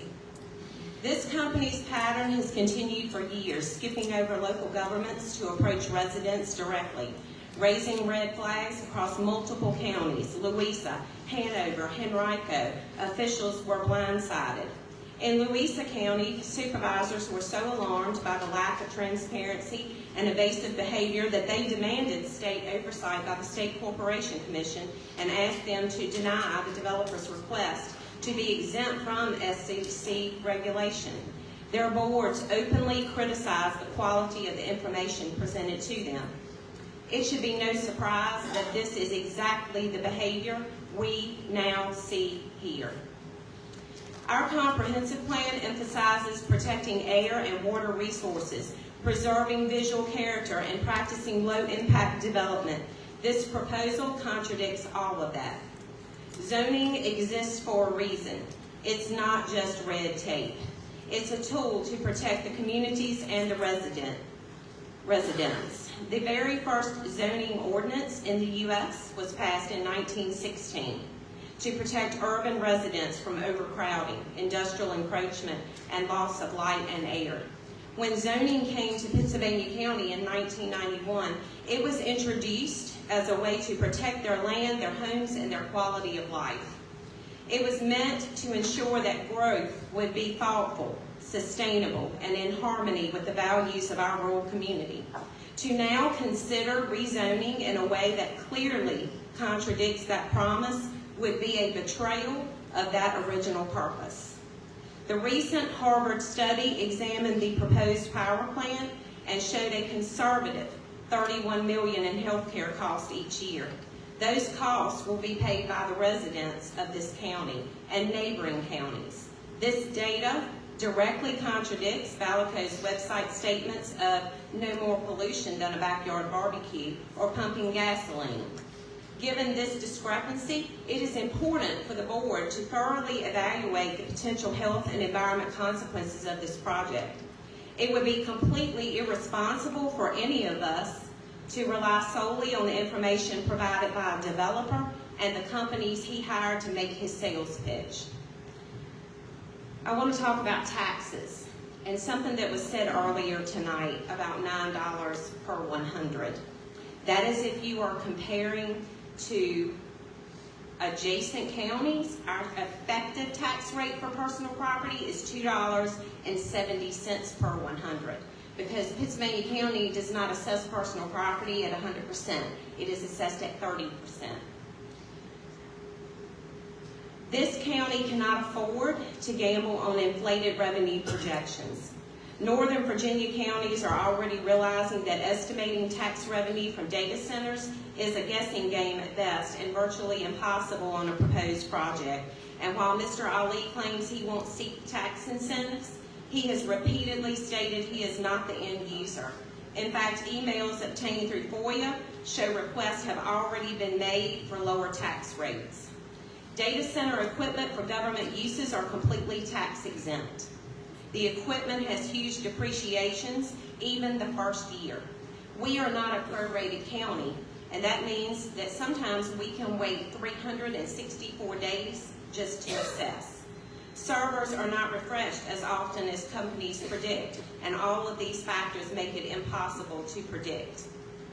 The most recent information distributed door-to-door by Belico shows a range of 50 to 184 million in annual tax revenue over 10 years. That's a huge range.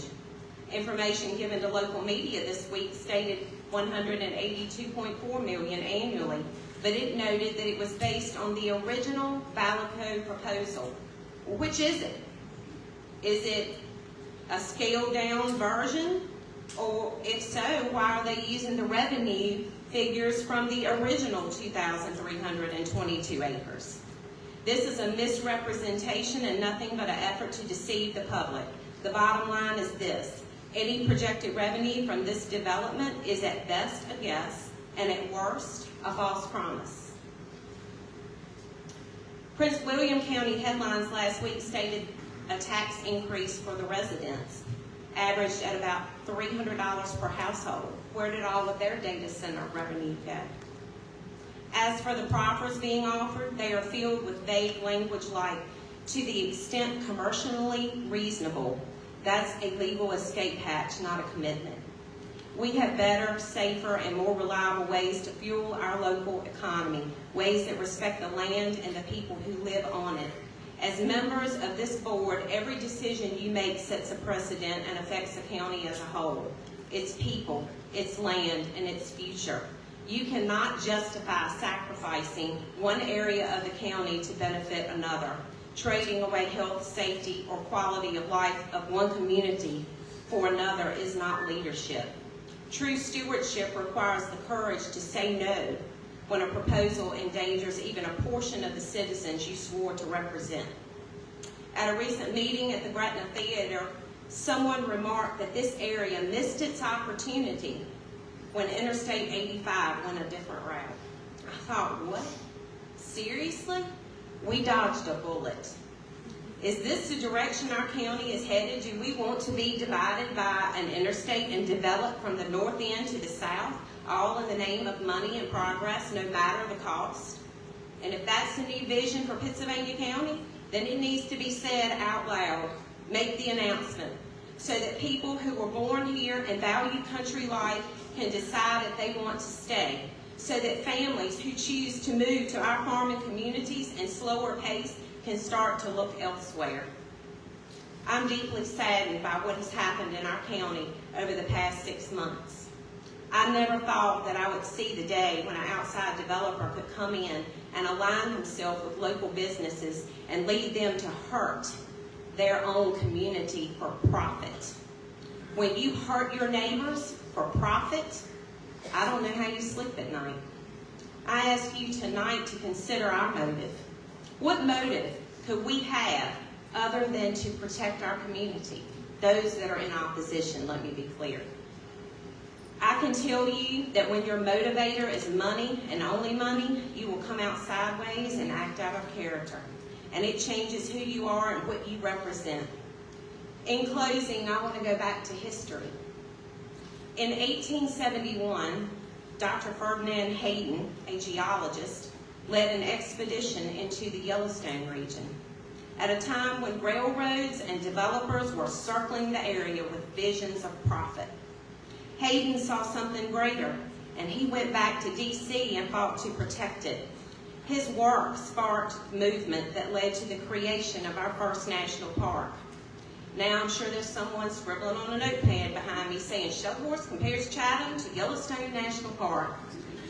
Gentlemen, that's not what I'm saying. I'm asking you to protect our communities and our land because it cannot be undone. I am asking you to stand with the residents who love this land, not for what it can be turned into, 30 seconds but remaining. for what it already is. I'm asking you to be our Ferdinand Hayden tonight and going forward and see the value in what is. Gentlemen of the board, I ask you to stand together tonight and vote no to Valco.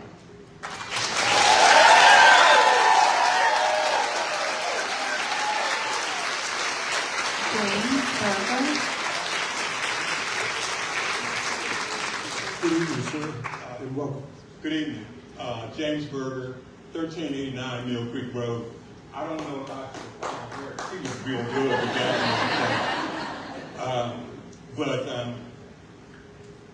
I've had a lot of questions on my mind about Valco. And being a contractor for a while, most of my customers, when I go to a customer, they would say to me, what's your reference? You know, show me something that you have done. Okay? You can call Miss So-and-so. You can call Mr. So-and-so. You know, here's some pictures of this and that. I've looked at Valco.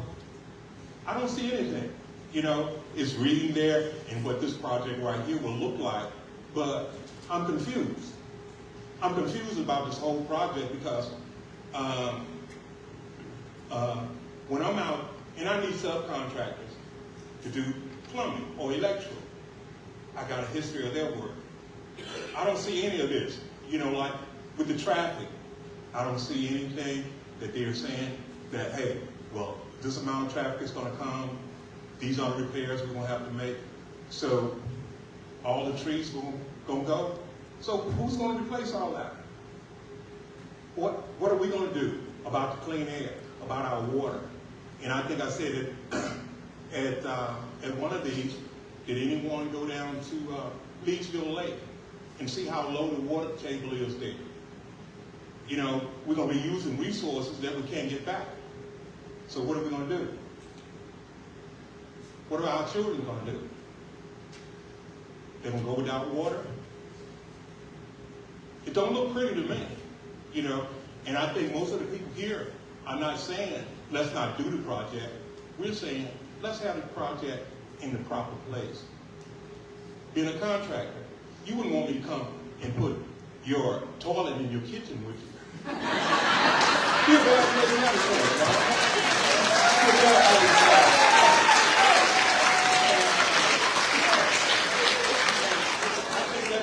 That's the basic thing that everybody here is saying. Okay? Put it in a commercial, industrial area, and everybody will reap the benefits from it. But you put it in my neighborhood, I'm going to be mad, I'm going to be upset, you know. And this company, a foreign entity, you know, and I think I hear someone say that they will have ownership of some of the power sources. So what does that mean? Does that mean 30 seconds remaining. They'll be able to increase our electric anytime they get ready? It's a foreign entity. If that's not letting the wolf in the chicken house, I mean, what's going to happen? What's going to happen with this? I think it's all of y'all, the Board of Supervisors, to make the right decision. And I have faith that you will.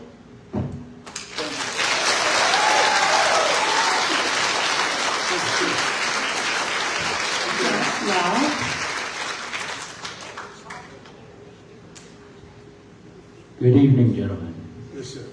Jeff Love, Stanton River District. Welcome. Thank you. Local small business owner.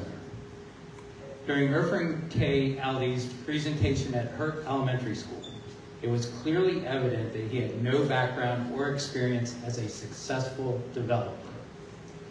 After his failed presentation in Hurt, Ali found gullible and naive local businesses to promote and support his cause. Those individuals and businesses include Tim Reynolds of Hurt and Profit, Stephen Gold of PLDR Law, and Fred Shanks of Shanks Associates. During subsequent presentations, Ali and his team have publicly admitted that they have never been involved in the successful development of a natural gas power plant or a data center. Ali and his team have publicly admitted that they don't care about our water or other natural resources. They would continue to steal millions of gallons of water per day from the Stanton River, even if we're in drought conditions like what we had last summer. They have no concerns about harmful water pollution, ground pollution, air pollution, or noise pollution. Ali continues to hide his undisclosed sources of funding. How can a completely unsuccessful individual legitimately obtain the funding needed for any massive project? Due to Ali's continued secrecy, it's unlikely that anyone has verified that Ali's sources of revenue will be legally obtained. Irfan K. Ali has wasted enough of everyone's time and resources and needs to go far away from our beautiful country. Thank you.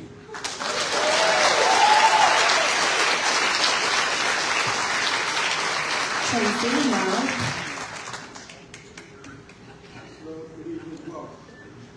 Thank you. I'm not one of the local residents that have lived here all my life. I moved here from southern Pennsylvania in a very industrial area. If the weather was right, we could see the smoke coming off of the stacks from 3 Mile Island. We could hear the industry down from the highway. We could smell the pollution from the factories. We wanted to get away from that, and we chose Pittsylvania County to come to. And we used our life savings, emptied out retirements to start our business down here. And I'm terrified of the thought of Balico starting a power plant and data center in beautiful Pittsylvania County and all possibly ruining all of the things that we came down here for, especially since we don't have anything to see of their past. I don't have anything to say, oh, well, look at this great project they did in Northern Virginia. They did this data center and it was real successful, so hey, it might work down here too. No, they can't show us anything like that. I feel like they want to experiment down here in Pittsylvania County. They tried to experiment in other areas and it didn't work. They couldn't make it happen anywhere else. Now they're trying to pull it over on us. They want to experiment on our land and pull it over on our people. And it's an experiment. It has not been proven. In science, experiments often fail. Do we want to have the results of a failed experiment on our hands? The results of a failed experiment in this time could be horrible for our environment, for our health, for our families, for our children. I don't think it's worth taking the chance. At this point, it's an experiment. There's nothing that's been proven that we can go on. It's an experiment that could very easily completely fail. Please don't bet on an experiment. Thank you. Thank you.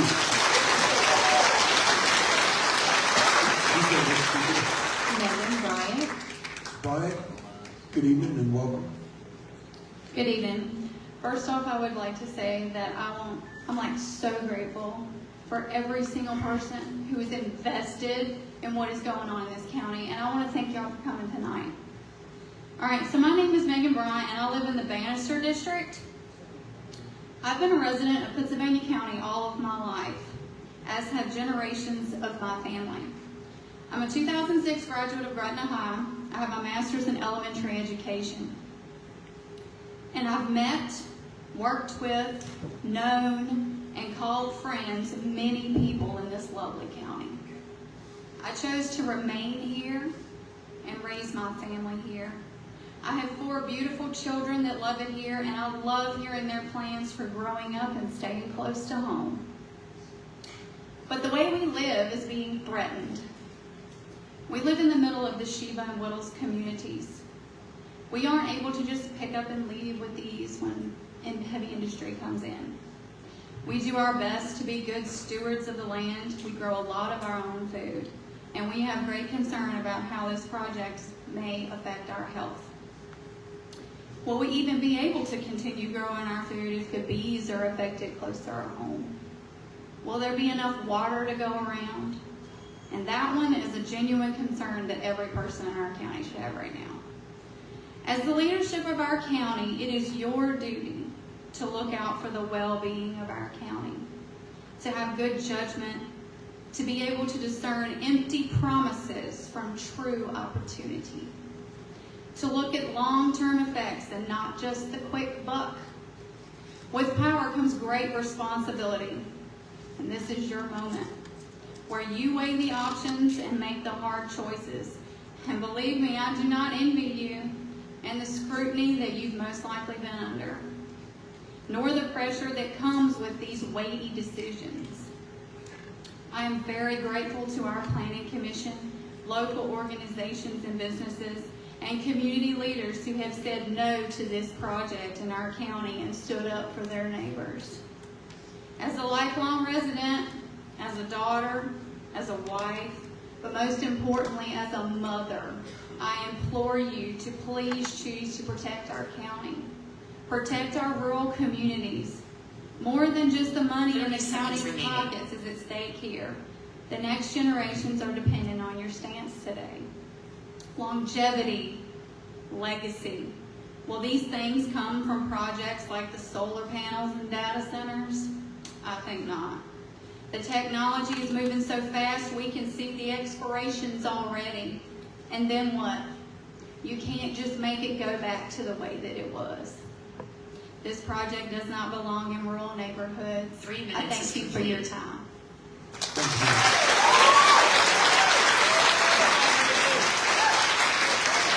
Colson Ryan. Good evening, young man, and thank you for being here. Thank you. Hi, my name is Cole Bryant, and I live in the Bannister District. Generations of my family have lived in this county, and I am proud to call it home. We enjoy raising our own food and have many concerns about the Ballico project. Most of all is the concern over our natural resources like the bees, water, and wildlife. These are all being threatened, and I don't think anyone truly understands the effect of a massive project like this will have. I look forward to owning my own quiet rural piece of land one day. Opening the door to projects like Ballico will allow for destruction of our beautiful county. Please say no to Ballico and protect our land and our community. Thank you for your time. Thank you. Mr.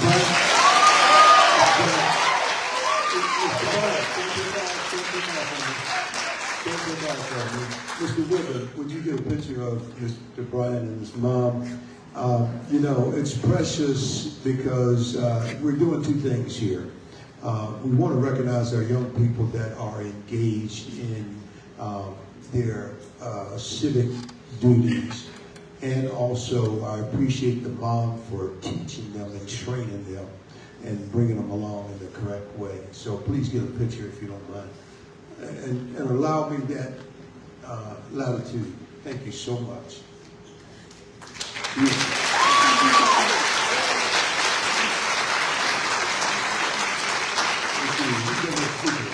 Amanda Sink-Widener, and she is speaking on behalf of the Concerned Citizens of Chalk Level and the Friends of Whittles and has requested 10 minutes. 10 minutes, Ms. Widener. Good evening and welcome.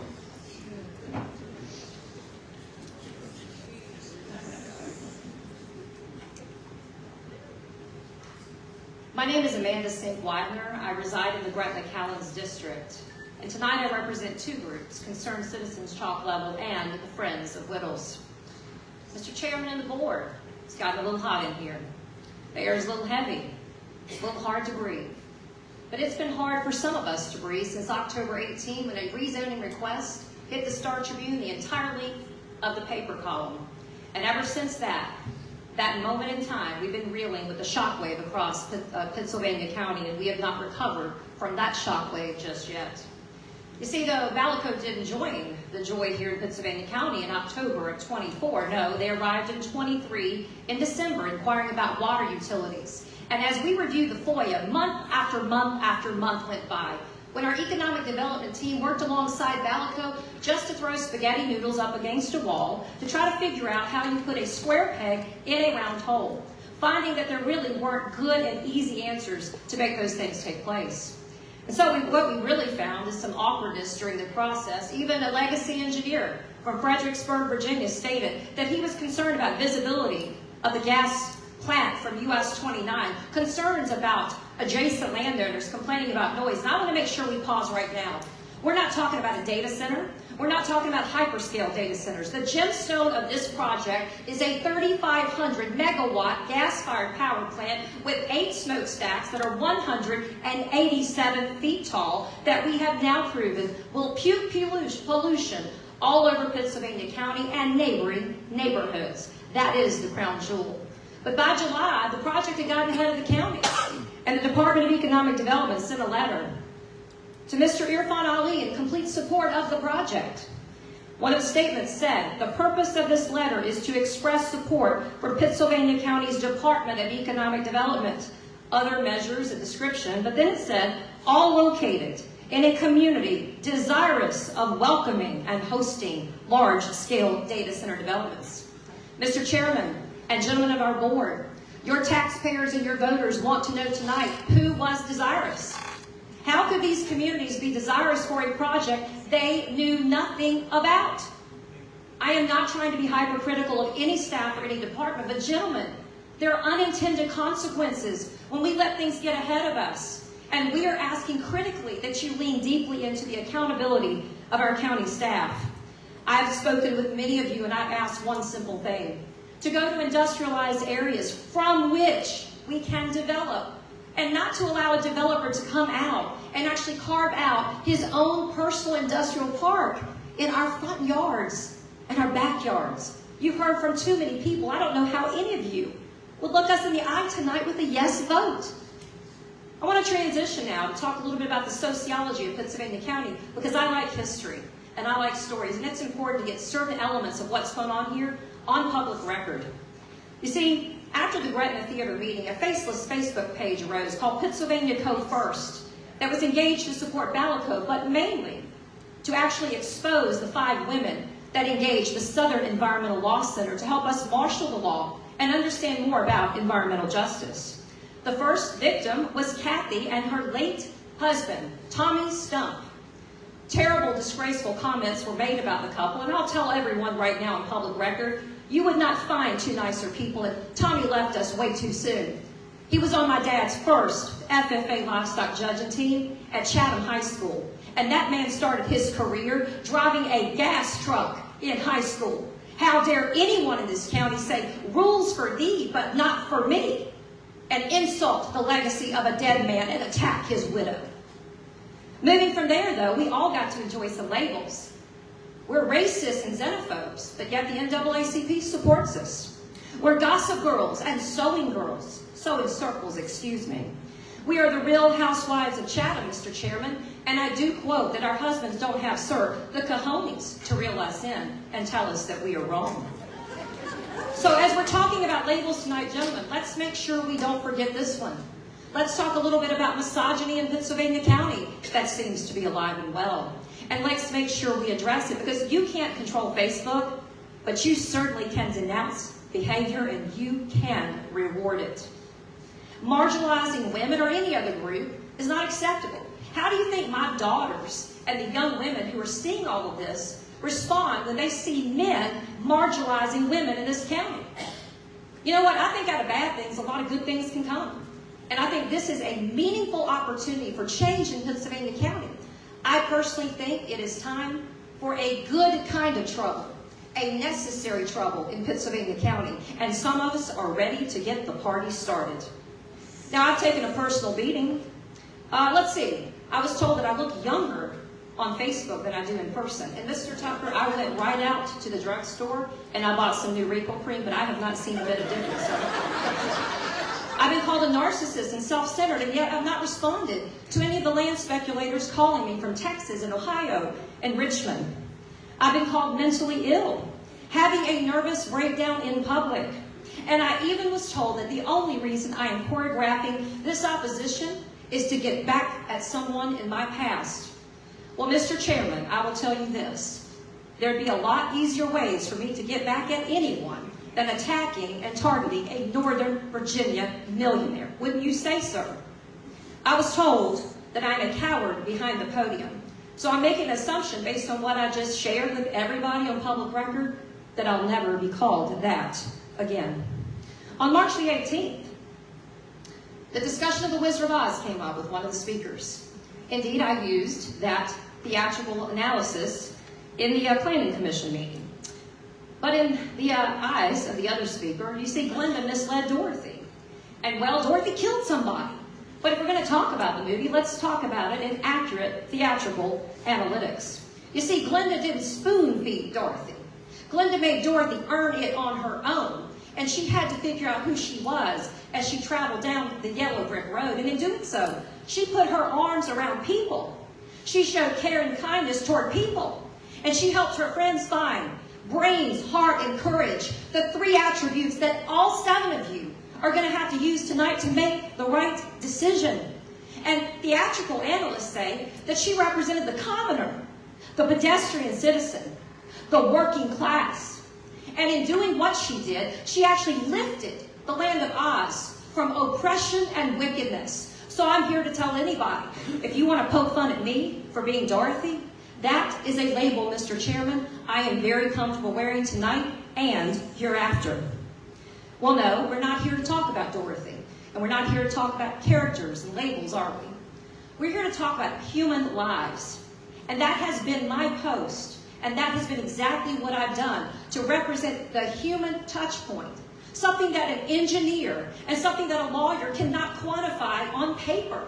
It's the human collateral. So I'm going to ask one last time, and I certainly hope, gentlemen, it's the last time that I have to bring the ruby red slippers out. I'm going to ask that you value your citizens.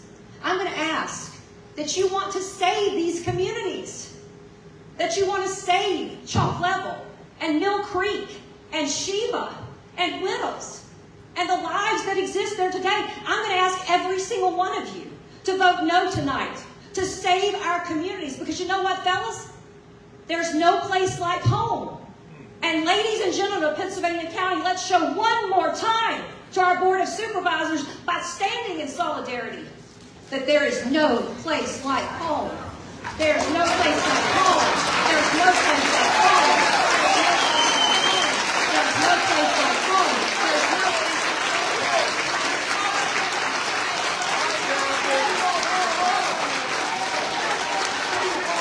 no place like home.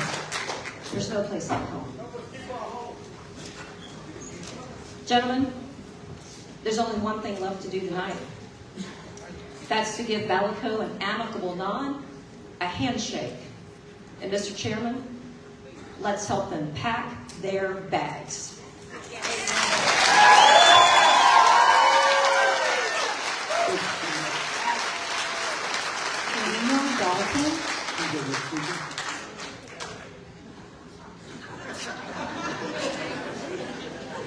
Trying to talk him into going in front of me.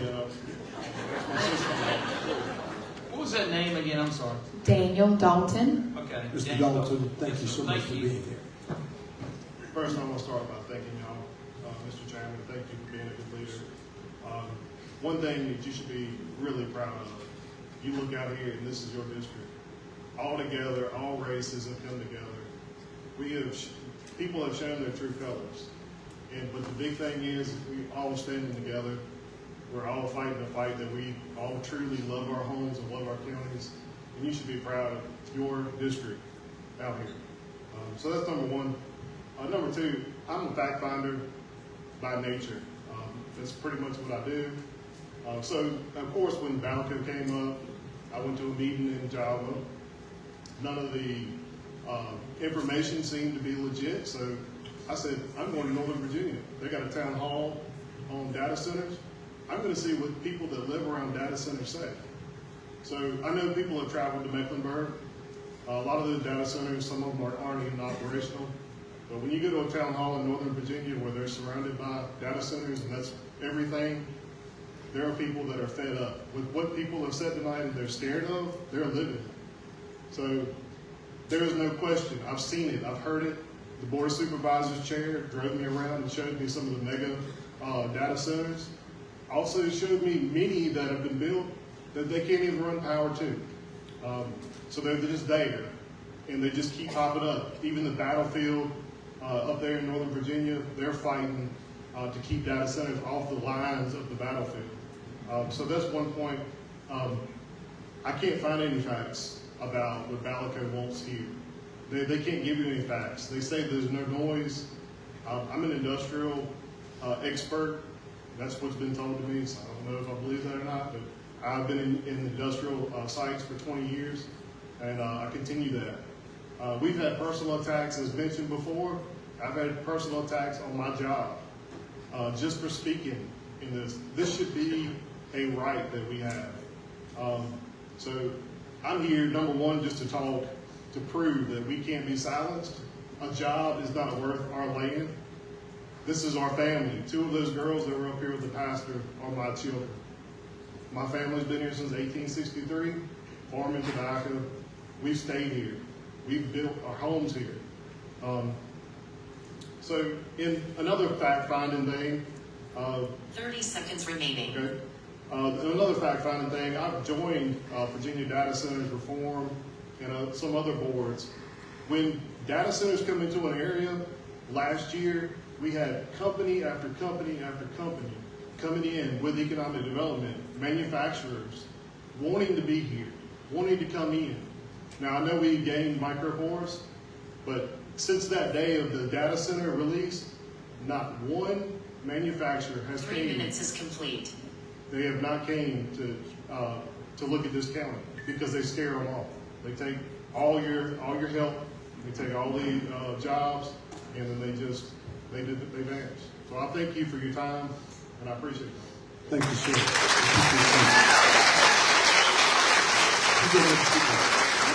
Mike, correct? What's the last name? I'm gonna let him pronounce it, so I don't pronounce it. It's Ferretti. Nobody gets it right the first time. I apologize. Mr. Chairman, members of the board. Thank you, sir, for being with us. Thank you. My name is Mike Ferretti. I live in Chatham on Strader Road. And I am the aforementioned transplant from Northern Virginia that Amy Walker mentioned. I ran kicking and screaming out of Northern Virginia to get away from this very thing. I spent 50 years of my life up there. And at one point, it was very much like Chatham and Danville. It was quiet, it was very open, you could move around. And over the course of 50 years, I just watched it slowly turn into something that I no longer wanted to be a part of. I was overjoyed when I found the house that I found. I spent almost 40 years being an auto technician, and I took one of my life's work and I poured it into the house that I moved into that was going to be my forever home. I wanted a house that's way too big, but I did it for a purpose, so that I could bring my family down and have all my children and my grandchildren down and spend some time in peace and quiet and give them a little tiny respite from their lives in Northern Virginia. That stands to be ruined if this project is approved. You've listened to all the things. I don't need to repeat the things. I think we've established that Balco is completely unqualified. They've been both deceitful and disingenuous in their presentations. I think all of that's been proven. You've heard of the people, how it's going to affect everybody. I don't need to get into that. I think we've established that if this is approved, this project starts, you're going to ruin hundreds, if not thousands, of people's lives.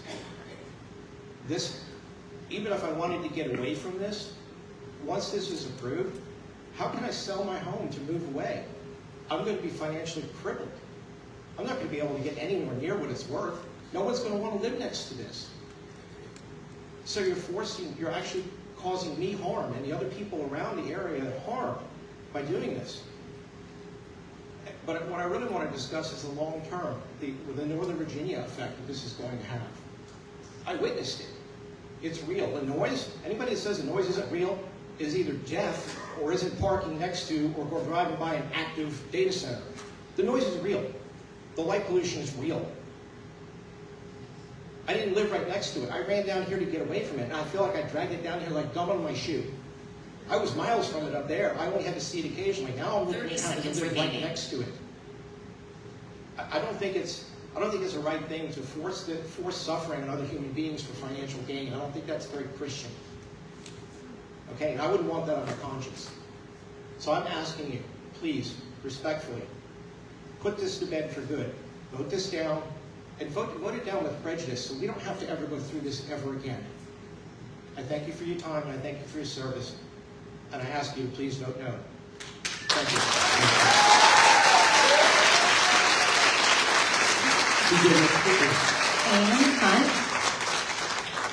Good afternoon, ma'am. Good evening, Chairman Tucker. Thank you for being here. Thank you for allowing me to speak this evening. I thank you for your discernment. I know you must feel the burden that Pilate felt when he had to make his critical decision. My name is Ann Hunt. I reside on Chocolate Level Road in Chatham, Virginia. We have a farm there in the Bannister District, and our property would be adjacent to the proposed Valco project. Yesterday, my husband and I were taking a lovely walk through our farm, and we've got this wonderful little brook or creek that runs right through our farm. We were walking alongside that creek. We saw deer. We saw bear tracks. We caught bear on their property in their field. We saw all kinds of woodcocks and a variety of wild birds. We saw foxes. We saw squirrels. We saw deer and things that we dearly enjoy and hold close to our hearts. We look at it as God's blessings to us. The peaceful tranquility of nature that we enjoy and seek solace in from our busy work days and life. We were saddened when we looked across that creek because we realized within this decision that's made tonight, all that tranquility could be erased. Simply by looking across that, we would see data centers, concrete structures, smokestacks, and a loud hum that would disrupt the peacefulness of farm life to our horses, to our dogs, to our neighbors, to us. So I respectfully ask you and strongly urge you to say no to Valco, quite simply. Allowing Valco to move forward would allow them to avoid accountability after months of community outcry and continued anguish of the citizens. Valco's had ample time to present a clear, detailed plan, yet they failed to earn the trust of the people that most impacted in our county. In the meantime, the proposal has caused deep, deep concern and anxiety through our region. I understand progress is inevitable, and we do welcome it. Much like my neighbor said, you don't want to put a toilet in your kitchen. The damage of this project threatens, it's not hypothetical. It's real and it's permanent and generational. 30 seconds remaining. As evidenced in the Harvard Public School of Health study. The families that worked for generations, it would destroy. It would bulldoze rural landscapes that define the character of our county. It would drive away wildlife and our ecosystem permanently. The rural life, nature, community, stewardship would be replaced with industrial sprawl. Our farms would be no more. Our way of life would 3 minutes is complete. This isn't progress, it's sacrifice for everything we hold dear in exchange for concrete, noise, and a handful of jobs. The rural communities of Southern Virginia should not be forced to give up their identity to mimic Northern Virginia's data center and sprawls. Let us preserve our countryside, protect the wildlife farming culture, and help us have Chatham a place where open countryside, farms, and people still matter. I urge you to reject Valco, vote no, make a clear decision on this project. Our community deserves resolution and protection. Thank you. Thank you, Ms. Hunt.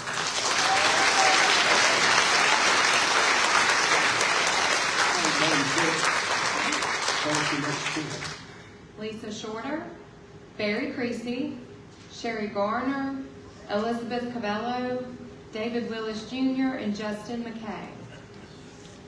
That's not cheap. That's it. That's it? Very nice.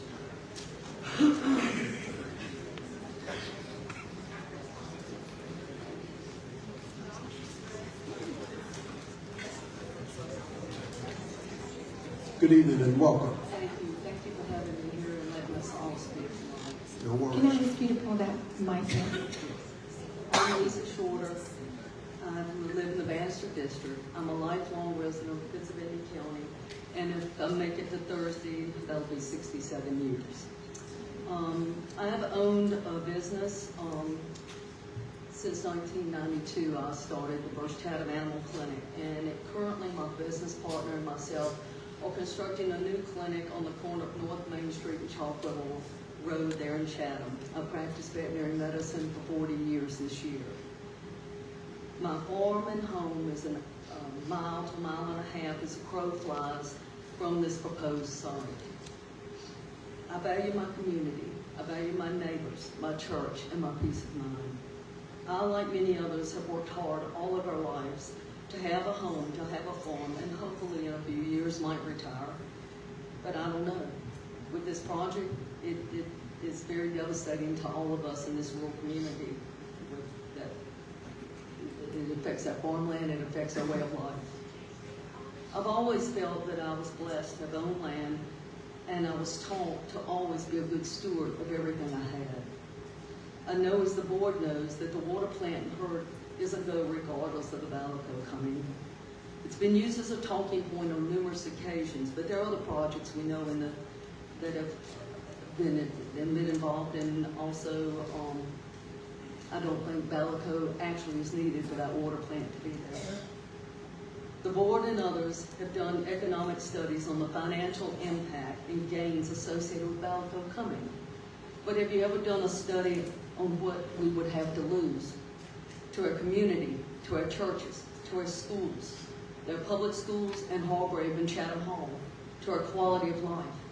Not many parents will elect to send their children to boarding schools here, this close to the second largest power plant on the East Coast, for fear of it being a target. I believe the correct answer is no, because you cannot put a price on those things that we all hold so dear. The only people to gain are those in favor of Valleco. As the saying goes, follow the money. Those of us against it have everything to lose. I humbly ask you to vote no to Valleco. But I will close with this cowboy quote: respect animals and they will respect you. Respect the land and that it will respect you.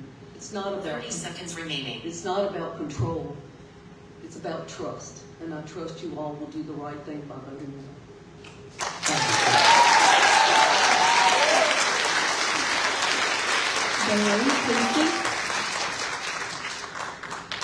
Good evening, gentlemen. Good evening, sir. Thank you for being here. Thank you for the opportunity to speak. My name is Barry Creasy. I live in Chatham Blair's district, 1992 Fairview Road, Chatham, Virginia. I'm a member and trustee of Mill Creek Community Church. So that's one concern that I have, but only one concern, because being a trustee like that, and the church is going to be engulfed in this if it's approved, I have to make a decision. Hey, is this good for this church? Well, I don't see how that decision, how I could come to a conclusion that it's going to be beneficial for the church to put it in a heavy industrial area.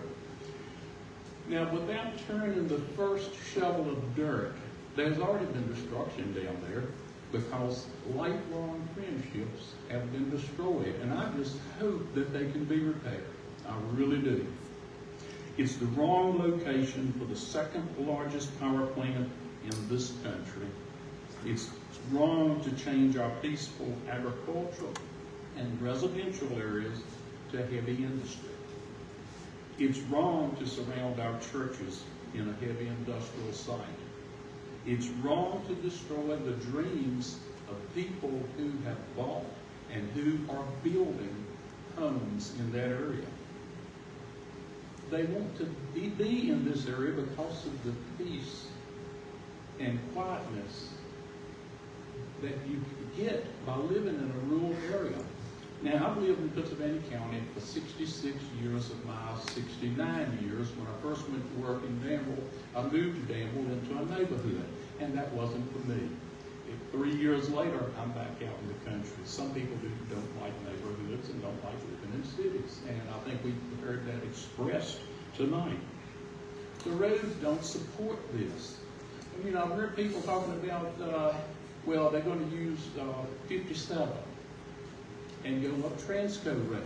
Well, what about how are they going to get there coming up 57 from east? I mean, you've got a bridge down there that it's one lane now, and I don't even know if they can handle a tractor trailer. I don't know. But I mean, it's awful. It's one lane. The destruction is just not worth the additional revenue. And I've heard of, when you hear some of the opposition, there's nothing going on in this county. Y'all, in Gretna, it was, they listed projects after projects that were 30 seconds remaining. That are not here now. But we have got good things going on in the county. I did send an email to all of you, and I hope you did read it within the last several days. Projects like this need to be located in areas designated for industries, not agricultural, rural, and around churches. A distrust of this particular business by the citizens of this community have a real effect on the opposition. And I would like to say that when I was in Gretna, I offered 3 questions that were never answered. And I thought the main one that I think we need to consider, when these things are obsolete, who cleans up the mess? Thank you a lot. I appreciate it.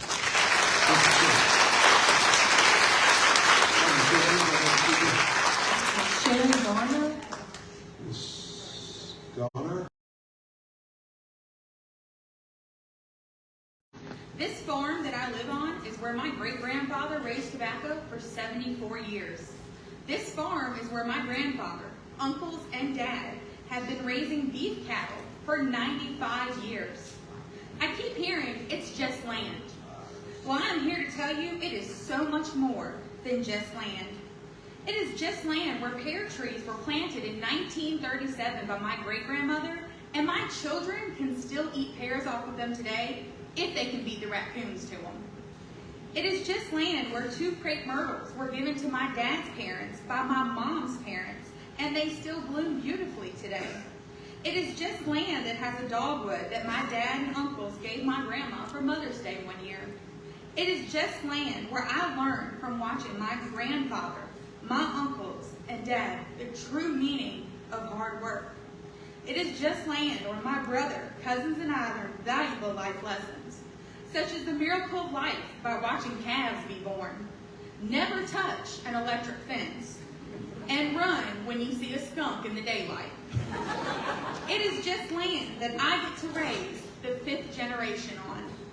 It is so much more than just land. It is memories, it is legacy, and it is home.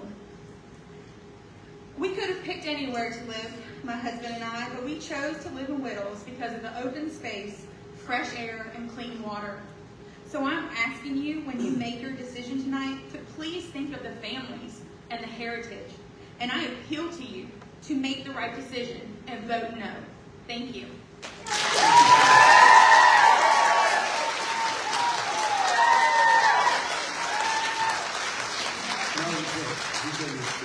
David Willis, Jr. Mr. Willis. Good evening. Thank you for being here. Good evening. Thank you, too.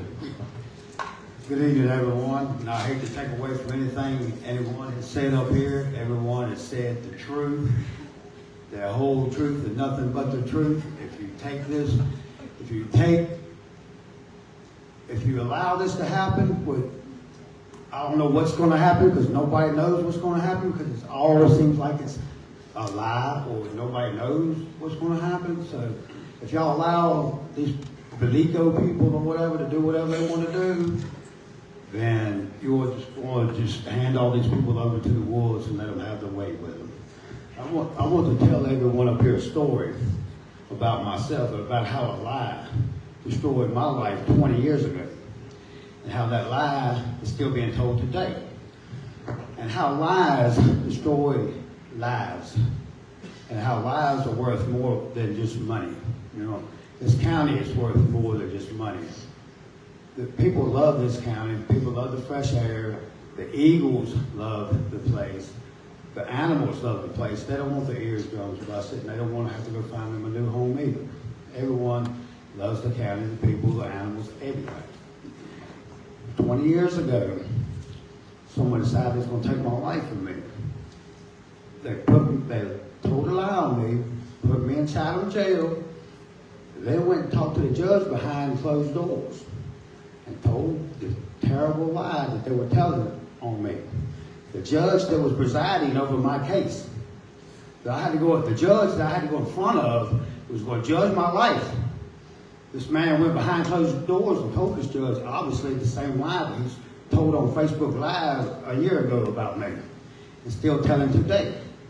When this man is on this board, and if he comes to you behind closed doors telling a lie about me, you know it's a lie. Sir, So hang on. You know, when I read the instructions, I don't want any personal attacks on anyone on this list. Okay, address the board at large and stay, if you will, germane to the topic. Thank you so much. I'm trying. What I'm saying is, everybody. Start this time again. I'm sorry. Thank you. I'm sorry. I am trying to say, I'm not naming names or anything like that.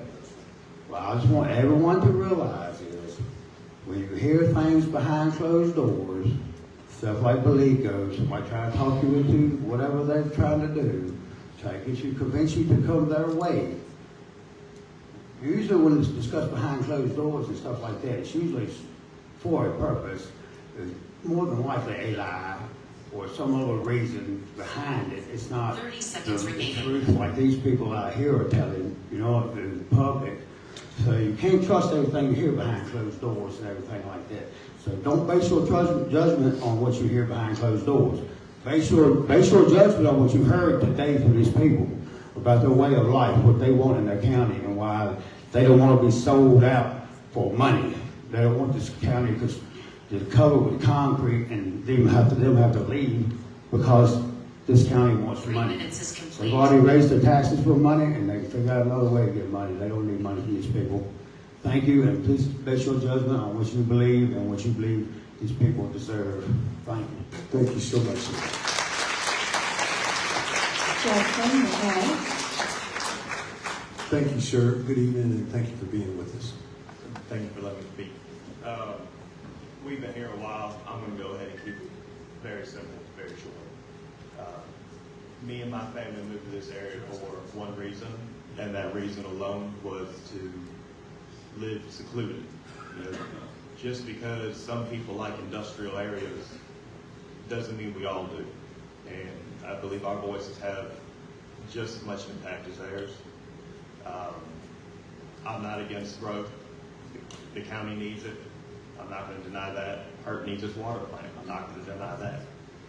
But Bellico has done nothing but lie and be shady, and just the divide they've put in this county alone should tell you enough that we should explore other avenues and, you know, come together and think together of options, not just put our blind faith in them. But that'll be it for me. Thank you. Thank you so much, sir.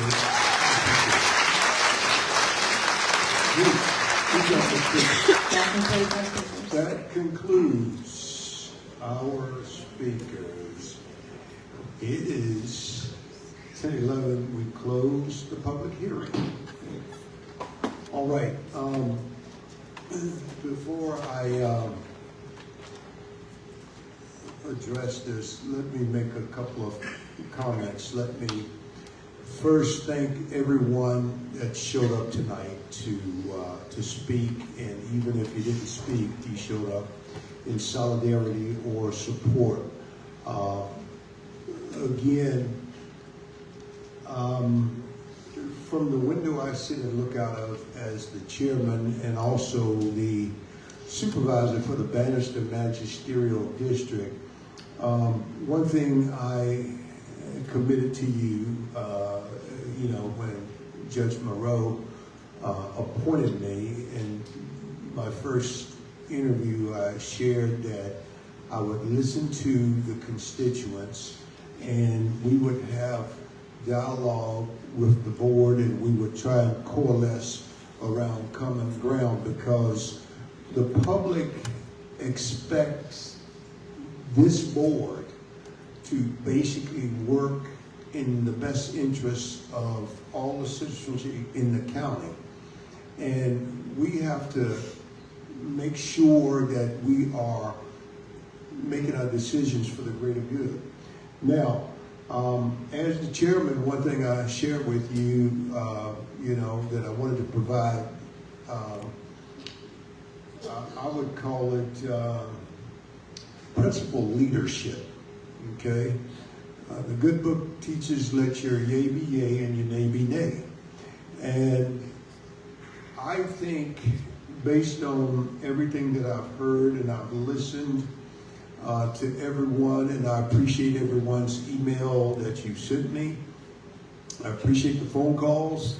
I appreciate those people that showed up at my home unexpected.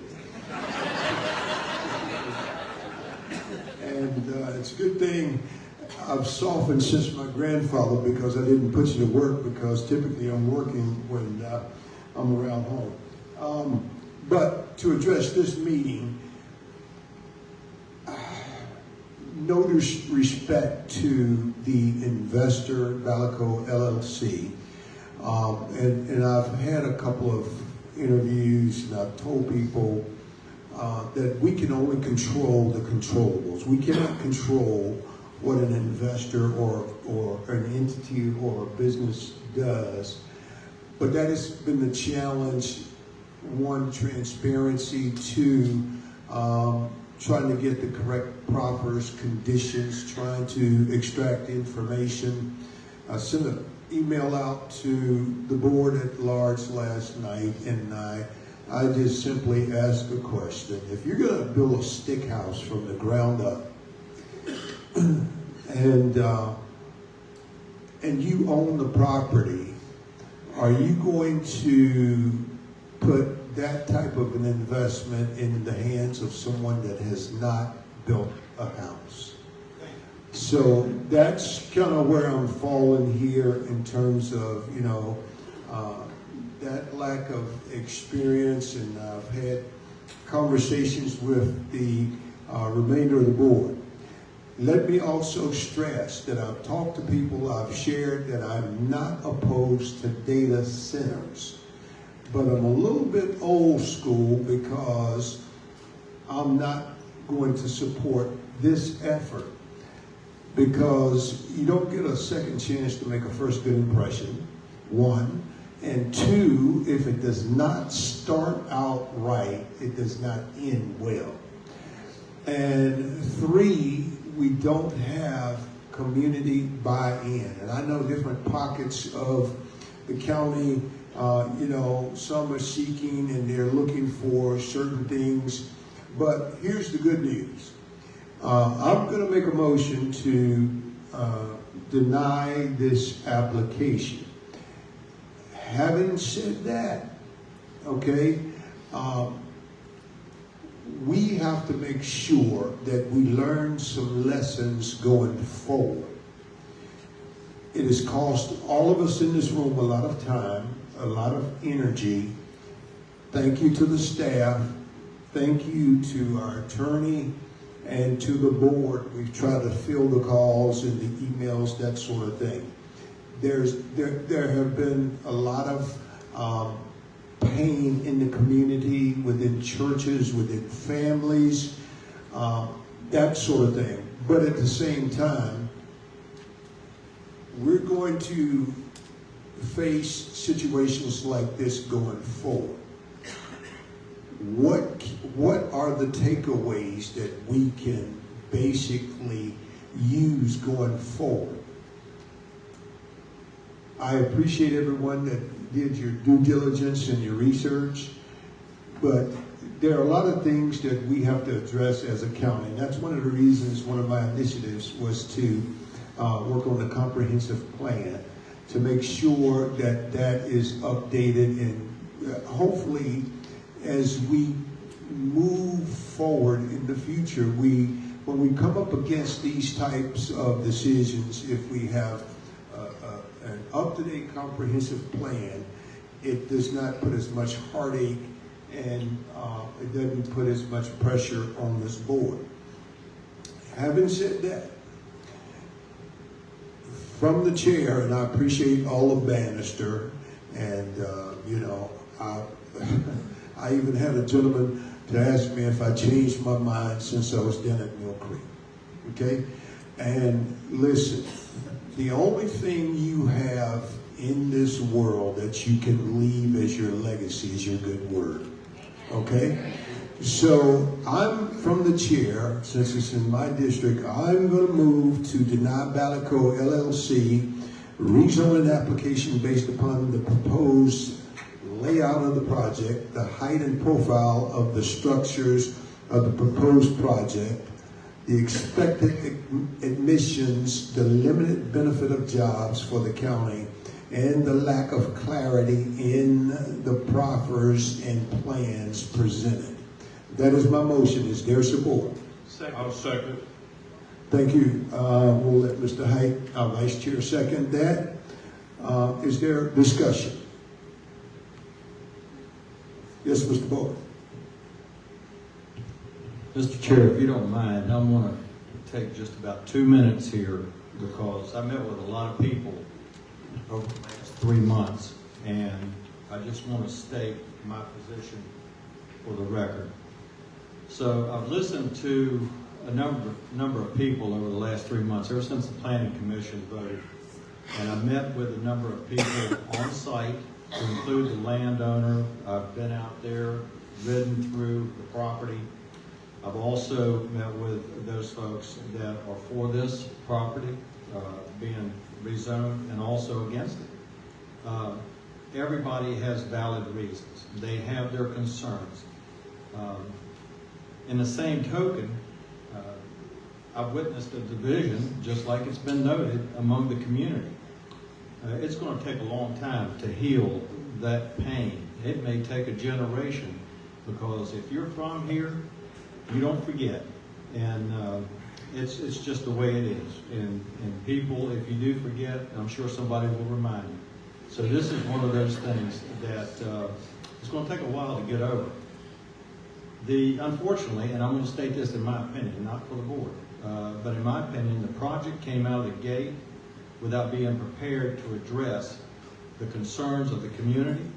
It is very hard to get back and try to correct information when word gets out about this. And it was brought up a couple of times tonight that this was found out about pretty much through the grapevine, and then after that it was in the paper, so really nobody had an opportunity to even question this before it actually hit the street.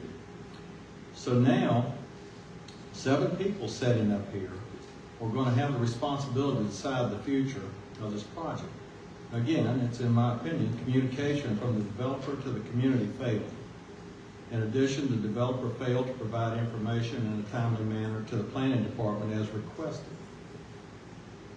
Also, the Planning Commission met on January 7, 2025 to consider the rezoning of 14 parcels totaling 763 acres. At this point in time, there was a lack of finalized proffers addressing staff concerns relating to potential adverse effects on adjacent property owners. Now, this was during the Planning Commission.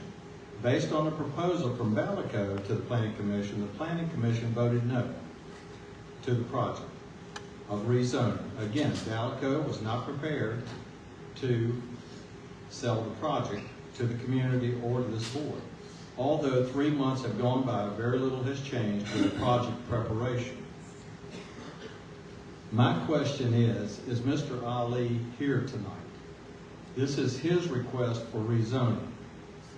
I don't think he is here. I think He's got a couple of people here, and I want to recognize them because they are members of our community.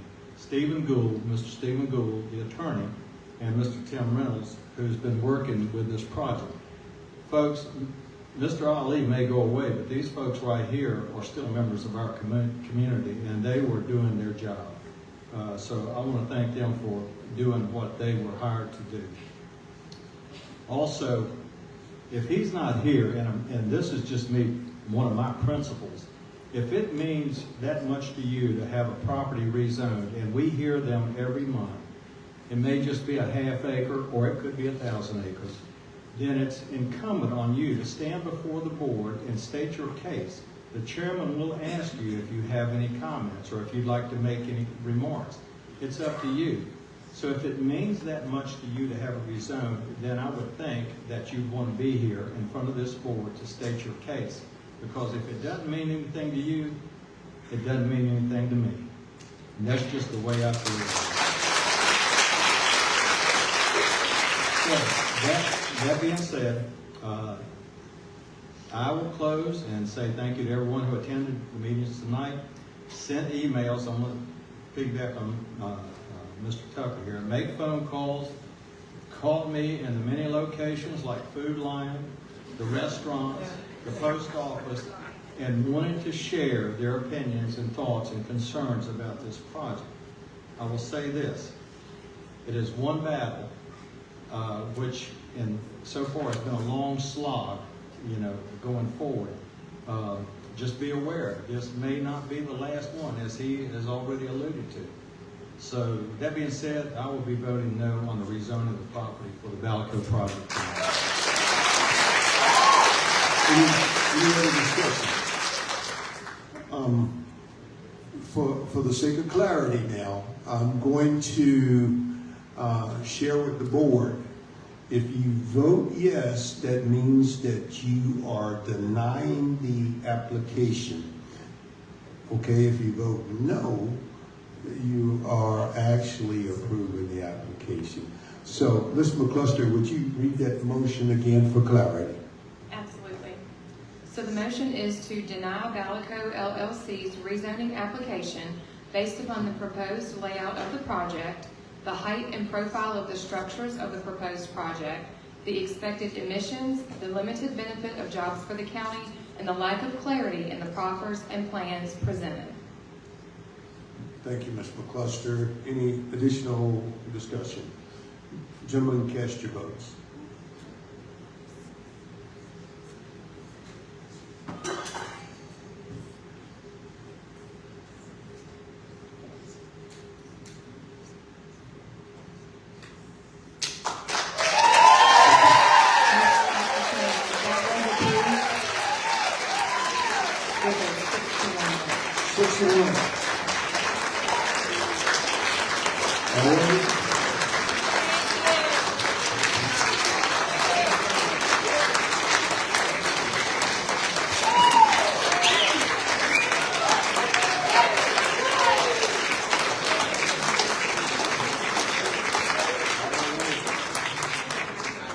Thank you all so much again for being here tonight. And again, I want to especially thank these young people that came out and that are showing interest in their community and their future.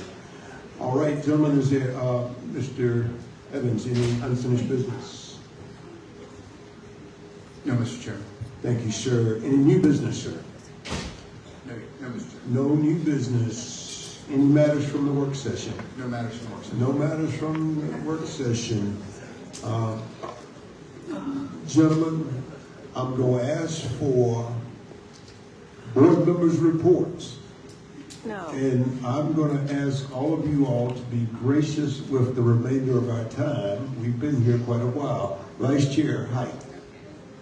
I'd like to thank everyone for coming out tonight and wish everybody a very happy Easter. That's good.